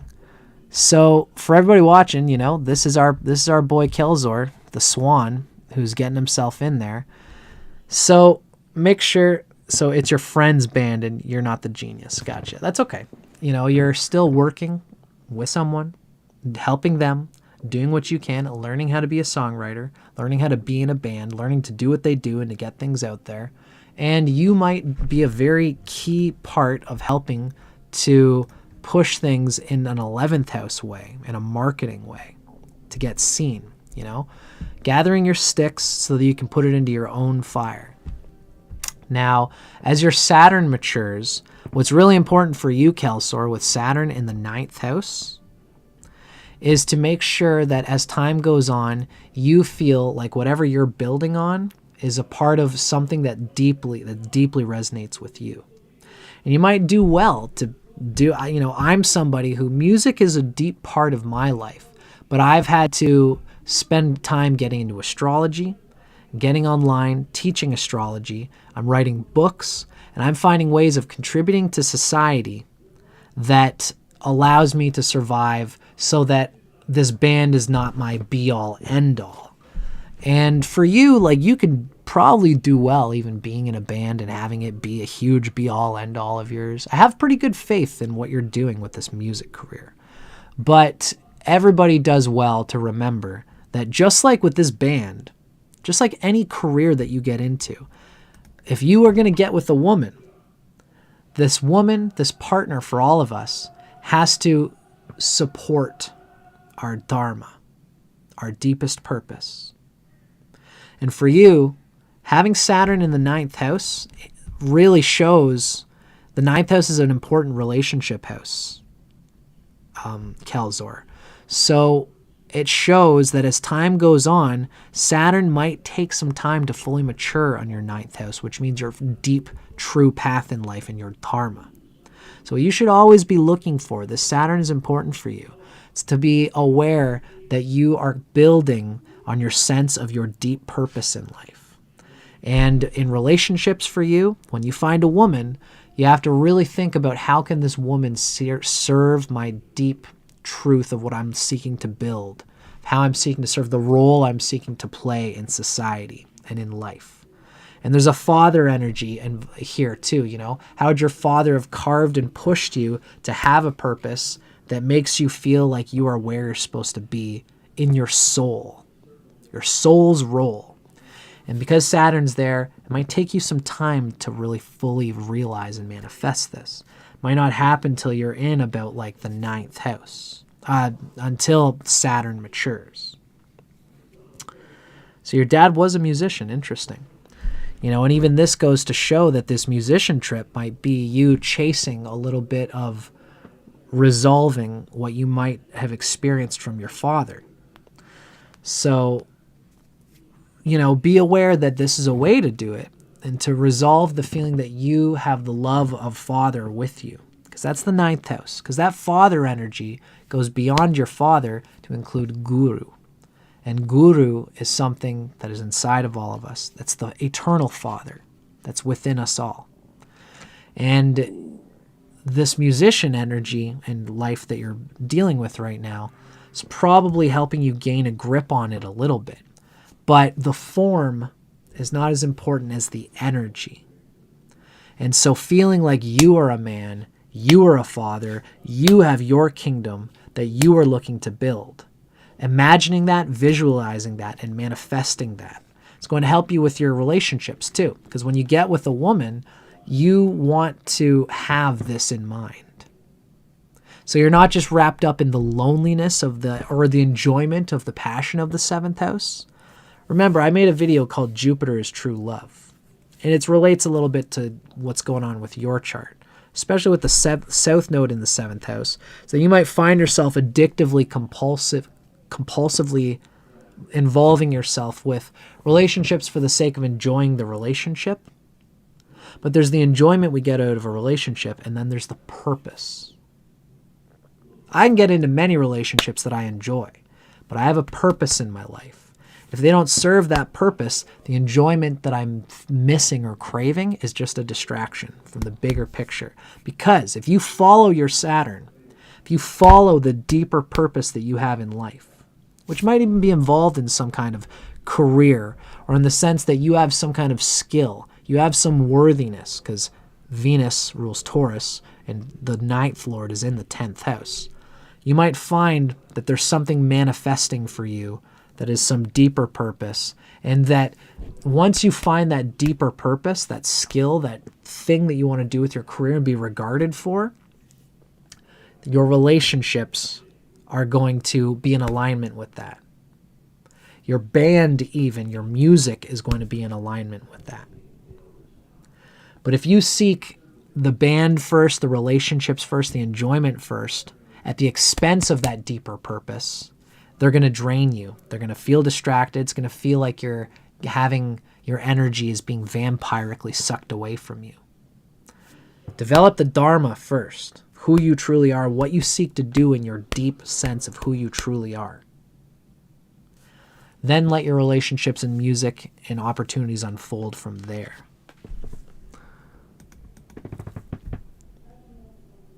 Is it bad that your Venus also has not Digbala? What that really shows is that your Venus, having lack of Digbala, might not get as much elastic snap and enjoyment. You know, you might find that it's a little bit of a grind when you are doing things in your career, but you have Venus in the 10th house. That's the funny thing about when Venus is in the 10th house, is that you have an enjoyable planet in the career. But your Venus is doing what it needs to do in order to develop on that career. Whereas Venus is better in the 4th house when it's doing what it does in order to have self-love. And when Venus is in the 10th house, it's like it doesn't have that sense that I'm a quiet musician playing music for my own sake. I'm a musician trying to do this thing and to get energy and to have a career in order I can prove to everybody in the public life that I'm valuable. That's where your Venus is. That's part of who you are. It's okay.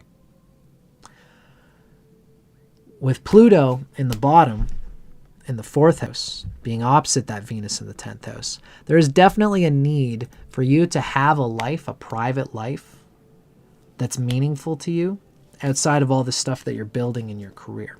But your career is also a part of who you are, and a meaningful part. It's where a lot of your energy is. You know, you really technically have a bowl chart, you know, where all of the planets are in between the 12th and the 7th house. So career life, doing business, being regarded and revered for what you've done in the world is something that's important to you. So it's worth you acknowledging that. Now, this period of the lunar eclipse, having the moon, full moon is going to be in Virgo, where your north node is. This is going to be the first little flick in your ear.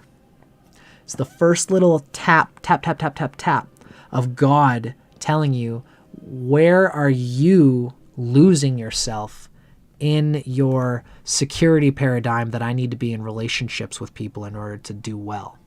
You might be compulsively addicted to the certain relationships that you're in, and you might lose yourself in these relationships. Now, being in these relationships, ironically, the North Node right now is in Pisces, which means it's pushing you to open your heart and to be in these relationships. Now, your own North Node in Virgo is learning about, how do I learn who I am through these relationships? So don't be afraid to be in relationships right now with people who might even feel a little bit draining. Relationships in some ways are always draining to all of us, but there's some good in there and some bad.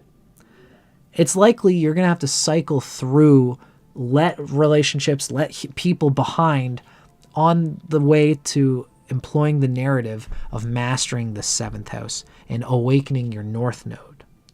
As your North Node matures in the next 10 years, you're probably going to go through lots of different relationships and even spend a lot of time by yourself and even serving people in these relationships.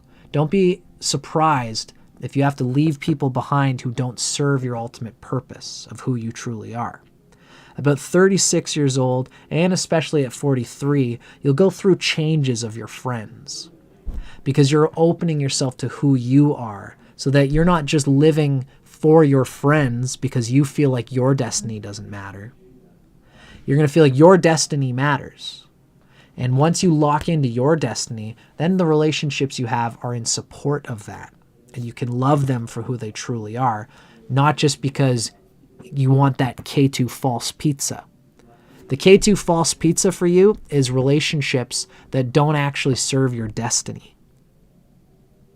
And you think that you're eating this pizza of these people who are serving your destiny. And it's not necessarily the people. You might even have the same friends, same people for a long time throughout your life. The point is that when you start to find the real pizza of your destiny, aligning yourself with who you truly are, you're going to find that pizza is the real shit. And how you've been operating in your relationships has not actually been what you seek. Your nicotine addiction. I can definitely understand that being a part of that, especially being in social situations where you feel like smoking is conducive to that. So definitely be aware of how that can happen. But nicotine I really see as being more of a sixth house energy and a kind of addiction. I don't necessarily read the nicotine in terms of this K2 thing that you're mentioning. Well, you've got K2 with the moon there, so I can see a bit of that there. Is you trying to have this way of assuaging and pacifying things inside of yourself. But if you have that nicotine addiction in order to deal with emotional things, could be a bit of that south node with the moon there. But the moon and Jupiter, there's blessings here. You're going to find when you're 48 years old that, remember, there's the form and there's the energy. And you might feel like a lot of the forms and people and things you've invested your time and energy into were a bit of a waste, but they were always Vishnu along the way. And if you remember that the love that you seek within yourself is Vishnu along the way, whatever friends you go through and get out of, whatever relationships that you move through, I like to say, I learned from Ernst Wilhelm that just because a relationship doesn't last forever, doesn't mean it's not a success. Yeah, so those cigarettes can kind of numb you out to the emotional reality that you're trying to seek. Dude, with your Virgo rising and Mercury in the 12th house of Leo, where that Mercury is pretty happy chappy, you'd be well to just, instead of getting into cigarettes, to breathe, to do like meditation and pranayama. Like you have a chart that signifies that you would do well with yoga. Not just reading astrology from guys like me and Ernst and Ryan, but getting into something where you're actually practicing something that engages you with the compulsions inside of your nervous system. Astrology is going to teach you a lot about what you should do. But you know as well as I do that somebody can teach you how to play guitar, but at some level, you got to get your fingers out of their inertia and put your finger on that fret and practice the patterns. Practice what the teacher taught you. You can't just come and say, hey, I haven't been practicing. Why don't you show me how to be a good guitarist? And he says, okay, well, you got to practice. It's like, well, why don't you just show me how to be a good guitarist? It's like, I'm trying to. You have to do it. You have to put your fingers on there and practice for your own sense of your own love. In the same way, with compulsion energy, that's cool. Wim Hof is good. But really, developing a devotional connection to your breath. So that when you are gathering those sticks, when you're playing the hermit, you go and you gather those sticks and you burn them in a fire. Do fire practice. This would even be good for you as a Jupiter person. If it's cold where you are, wherever, even if it's snowing, go out and have fires, dude. And bring some ghee with you. It's purified butter. And what you want to do is you want to imagine that you're gathering those sticks. The whole time you're gathering sticks, you're giving it to Shiva. You're giving it to the cosmos. You're giving it to the sake of the love that loves the love that loves to love the love that loves to love. You're giving it as a sacrifice and a surrender for something bigger than yourself that nobody else can see. Have that fire. Learn the ways of fire, dude. It would be very good for you. And you take that ghee that you spent money on, your best prized cow's ghee of the village, and take it, Once that fire is happening, slap that ghee on that fire. You spend money on this ghee. Take some fruits with you and some like little seeds. Buy hemp seed. It's expensive. You should be adding that to your diet anyway, as well as chia seed. And with these expensive things that you've bought, they take money. And instead of eating them yourself, good. Awesome, Kelzor. Take the ghee, take the chia seed that has the fattiness in it, take some sweets for the fire and treat it like a child with an abundance of sticks. That's amazing.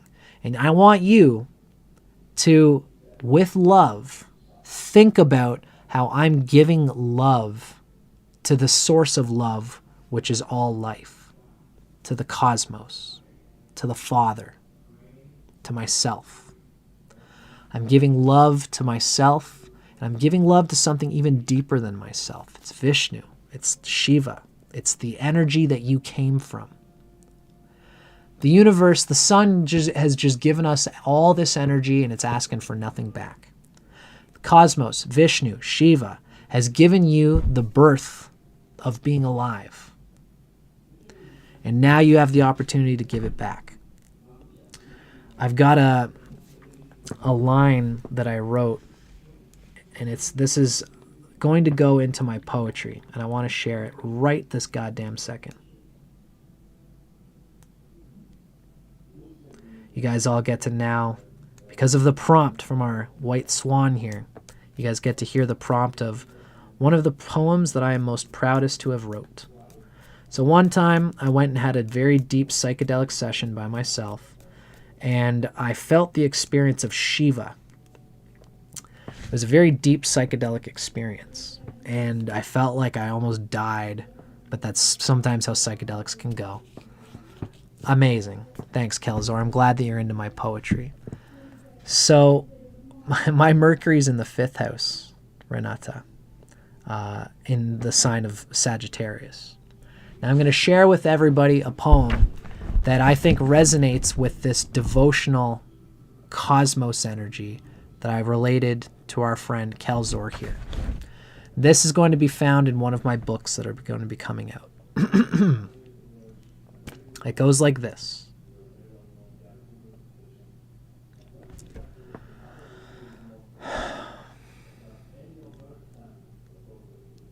I seek Shiva forever, and Shiva is everything.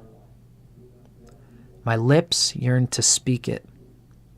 My hands yearn to touch it. Like every tiny stone tumbled from the heights of a mountain, I seek Shiva, who is that mountain, who is high and low and in between. Then I shall walk up the mountain, regarding every stone as Shiva, until I reach the top, holding the pains of my journey in my memory. I shall regard it all as having come from one wellspring source at the mountain's peak.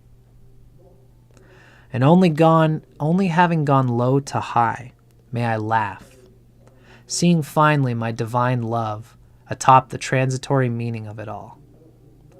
I will smile bashfully as he rears the question I already know coming. How was it?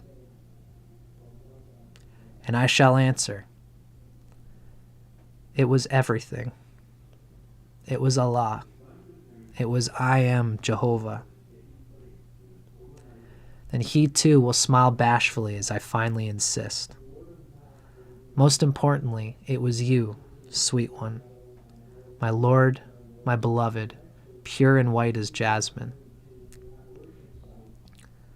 I hear him laughing already, knowing that I was space and time, and he was the mountain, and he danced the tandava on me, like a servant, like a lover, like a teacher, like a friend. What grace it is to live. Amen.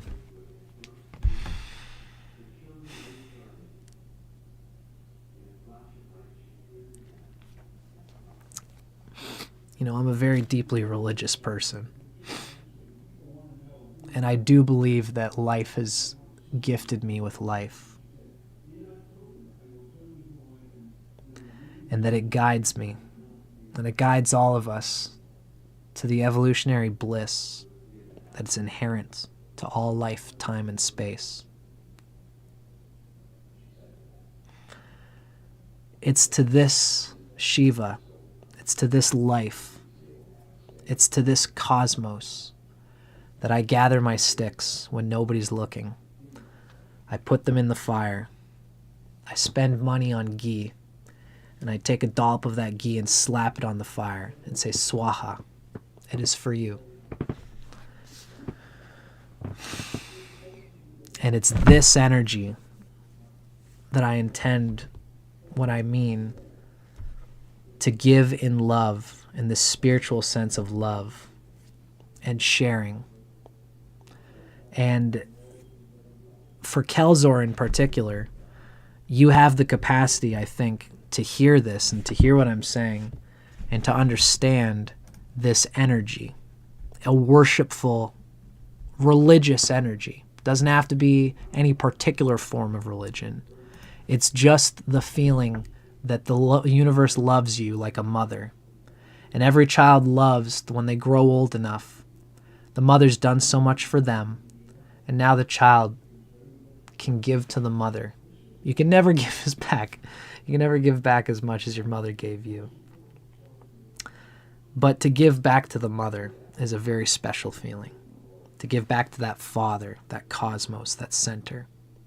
And you'd be amazed to find the energy that can come when you've found a way to serve Krishna and Shiva and the universe at that deep level of gratitude for having been born and being able to grow in creation, to give that back through love. That's the 9th house. That's Jupiter. That is the 12th house. Jupiter rules the 9th and the 12th signs of the zodiac. And Kelzor, my friend, I think you have the capacity to tune into this cosmic love. I can't do it for you. I would never force anybody to. But this is me vying for it and advocating for it. In a chart like yours, you'd be surprised to find how much that 12th house energy, that giving for the sake of giving and love for the sake of love, is going to help you, especially in your relationships. Because then your relationships are not this compulsory, I need to have the experience of love from somebody in order to feel love. Your relationships will just become Vishnu, the extension of this love for you. And once you can give a lot of love into your relationship, not because you need to have this relationship, but because they are Vishnu, they are Shiva. You're going to give that love, they're going to give that love, and then you'll see a little bit beyond the projection that we talked about of the anima, of the animus, of I expect you as a woman to be this for me as my wife. You expect me as a husband to be this for you as a husband. I'm a man. As a man, I have to give you these certain things. And I feel like I can't give these things to you as a man. Blah, blah, blah, blah, blah, blah. Beyond your projections and expectations of what you are as a man in your relationship, love it. Give to it in the same way that you're going to gather those sticks and give that ghee for no reason. It's going to burn away. Swaha. Let it go. I give. Swaha. Same way you do it in your love relationships with conscientious sense. That I don't mean selling yourself upriver to a relationship. I mean being conscious of relationship. You got Saturn in Taurus in the 9th house. Be discerning. Learn what this relationship is for you and what you are for it. And don't be silly. Don't sell yourself upriver. But be patient. Give to that love in the same way you give to that fire for no reason. You'd be surprised to learn that when you do this in your relationships, you might find that they aren't the right relationships. You gave so much love to that relationship in order to find who you were. It's that Mercury in the 12th house. In order to find who you were. And if the relationship can come and go, just because a relationship doesn't last forever doesn't mean it wasn't a success. All those little relationships are part of the success of the love that you're seeking. You find who you are, especially when you give to the love, knowing that these will ultimately, the forms will come and go, but the formless love you have for cosmos and the cosmos loving you is always going to be there. This is the most important thing. And this is an important lesson for you, Silber, as you learn what relationships are for you. And in this lunar transiting period, particularly having a job that's meaningful for you, having a career, having something that you do from day to day, and inserting the balance of that with little vacations, of friends, of meaningful love. In the same way we've talked about for everybody. Having friends who you love, who you give that love with in this same way, but also not feeling drained by it. Having a material life, a quiet little world where you do your thing and aren't addicted to the need for relationships. Finding a balance there is very much your whole life, but also specifically this period of the lunar eclipse in Virgo, showing how much you've been too selfish with your time and how much you haven't been self-aware enough with your relationships. Finding that balance. I think that's probably the best way that I can describe it, Kelzor. I feel like I'm drained, and I feel like I'd love to say more in a sharper way, but I can tell I'm drained. But I feel pretty good how we've underlined this here. So, Kelzor, I hope that was useful to you. 60 minutes a day. You know, it's funny what I tell people about meditation. Like I've got like almost like an ADHD energy. And so I tell people, you know, I really meditate like 60 minutes at least at the beginning of the day if I can help it. And then 60 minutes at least at the end of the day. And people look at me and they say, oh, wow, Dustin, wow, you know, 60 minutes, that's like 2 hours a day. When you do that twice a day, wow, that's a lot. And I usually end up telling them, no, it's, you know, they're impressed by that. And I'm like, you know, I do it because I have to spend that time, that 60 minutes, doing pranayama and then doing a little bit of mantra just to tune my mind to get past the compulsive stage so that I can just focus, you know, and smell of fresh cut grass. You know, I spend 60 minutes cutting the lawn, and then I try to give myself at least 10 minutes to just sit in the ecstasy. You know, and and people say, you know, 60 minutes, wow. I wish I could say to them, all it takes me is 10 minutes to do practice, and then I can meditate for 20 minutes and really absorb that. But I can't. And I've been doing this for like 3 years, 4 years since I started with Ryan Kirksack and his Kriya Yoga. So we have lots of time to quietly develop our love for the cosmos by ourselves where nobody sees it. I think this is your bread and butter in a lot of ways, Kelzor. I'm glad to have shared that with you. That's a very important poem that I shared, and I'm glad that I got to share it here. It's going to be, you guys are the first people to hear it before I actually put it in my book. And thank you, Kelzor. Thank you very much for hanging out with us and allowing us to read your chart. You got a great chart. I got a lot of faith for you, buddy. So everybody, big hand for Kelzor. And for everybody who's watching, Silber, as always, is such a great support on my channel. But so is Marina, Zem, XEM has been hanging with us, and you've been very much a part of this as well. Oh, Zem made a great little point here. The tobacco plant can be seen as a spirit worthy of respect, whose power one should not abuse. That was a beautiful point that I didn't mention.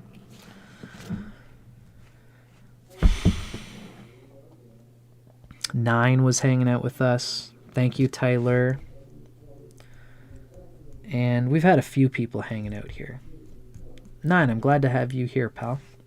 So thank you to everybody. Thank you to Kelzor for allowing us to read your chart.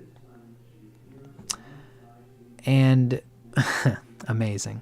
Well, this garden is a shared garden. And when we water the garden, we water ourselves and we water each other at the same time. That's the bliss of Aquarius in a lot of ways. So I'm Dustin Cormier. This is How to Rock Astrology. Now keep in mind, everybody who's been watching, I always like to say, if you ever are interested in getting a full reading with me, or I'm not a little bit zapped, I can only do so much with these half an hour, quote unquote, half an hour readings. Email me at astrology@dustincormier.net, or as well, I also have a donation link here for anybody who would ever be interested in that. I love doing this stuff. Next week is Mahashivaratri. I think I'm going to go do some mescaline and go to the same place where I wrote this Shiva trip. I'm pretty excited about it. I'm going to do a lot of meditating. And I'm going to go to a sacred spot where I do these little fires. I can't fucking wait. It's going to be super cold, but I know it's going to be damn cold. My readings, I charge with US dollars, but you can always, I charge 200 US for a reading. But Bright Spear, if you're Canadian, or just whatever, sometimes I'll give people breaks if you need to. Silber, you can email me to talk. Especially you, Silber, it might be worth it for me to do that for you. I do have a lot of people. I don't like to spend too much time doing too much email stuff because it can be draining. Silber, one of these days, if you like, I could do a discount reading for you, pal. Because you do a lot for my group. So we could meet one-on-one. I could just spend some time with you. We could shoot the shit that way. But yes, Silber, you can email me and send me whatever. If you want to send me something through an email, I definitely don't mind reading it. And just do it. And if it's a lot, I'll say, Silber, this is a lot. Let's do a reading. And then I'll meet you in person. But if you got a lot you want to tell me, just email me. Go ahead and do it. I will read it.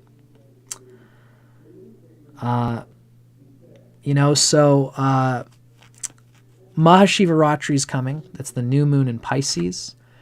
That's specifically on Wednesday night. So there's going to be a whole bunch of people in India all meditating to Shiva and saying, Om Namah Shivaya, Om Namah Shivaya, Om Namah Shivaya.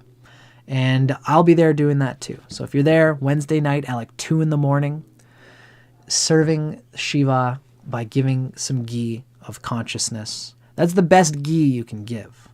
It's the best energy and love you can give to Shiva. Is quietly, when no one is around, doing a mantra. Not because you want to have a perfectly concentrated mind, but because you are giving love to that which has birthed us all through love. Wednesday night is a great night to do that because lots of other people will be doing it too, especially in India. And then so that Thursday, I'm not going to be doing a live stream. I'm going to be putting out a video on the whole sign houses. Fasting is great to do on Mahashivaratri as well. Fasting in general is great, but don't be like the people who, have you eaten anything today? Oh no, I'm fasting. Okay, that's good. And it's like, so what are you fasting for? Oh, well, I just was kind of too lazy to eat today. It was too I was too busy to spend time actually cutting vegetables, so I didn't eat today. I was just kind of too lazy to, so I'm fasting. That's not really fasting. The second Lord in the second house video is going to be coming, I think not this Sunday, but the Sunday after. So yeah, fast like no one's looking, dance like no one's looking. And when you fast, don't do it for an extremely long amount of time. I mean, go by feel. Fasting is its own thing. It is some of the deepest ways that you can get into a connection with spirituality. Fasting includes nicotine. Fast from everything and your consciousness. And getting too, fasting from swiping on your phone, and doing the doom scroll. All of that stuff. Just sit and be with the pure ecstasy shuttling through your consciousness. Go for a walk. Spend time doing this once in a while, folks. It's really good for you, especially with any emphasis on the 12th house. But I digress. This coming Thursday, we're going to be doing the whole sign houses. The Thursday after that, I believe, I'm going to either be doing a lunar eclipse. I think we're doing one more lunar eclipse reading. And then we're eventually also doing a video of the 2026 prophecy. I'm going to have that coming soon as well, folks. You always were. You guys are so sweet, and I love yous. Thank you, Taylor. I saw your comment there. I shall very much enjoy myself. So, folks, I'm Dustin Cormier. This is How to Rock Astrology. See you guys soon. I won't see you live for a little bit, probably till 2 Thursdays from now. Take care until then. Taylor is asking for a blessing. Thank you all as I receive it. Oh, that's sweet of you, Taylor. Before we go, let's take a little bit of a moment to breathe. Let's roll our shoulders back. Take a deep exhale first. Now imagine prana coming from the root of our spines up to our heart and up to our third eye. Now let's keep our friend Taylor in our thoughts.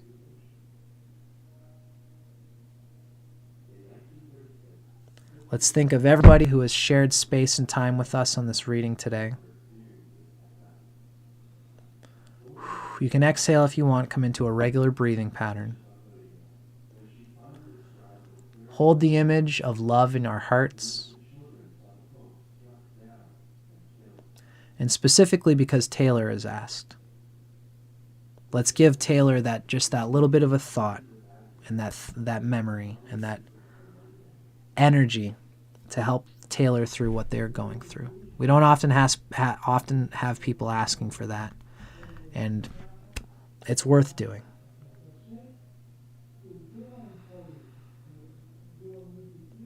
Good luck, Taylor, with everything that you've got going on. And we will think about you. I will give you these moments that I can to think about you. I love all of you, and I love all of you being here. But yes, let's call it a day. I've got to go eat something because I'm famished now at this point. Thank you for everybody. Peace out, and I'll see you guys the next time. Am I going to publish the hour? Oh, yeah. I think what you're asking, Marina, you mean the whole sign video?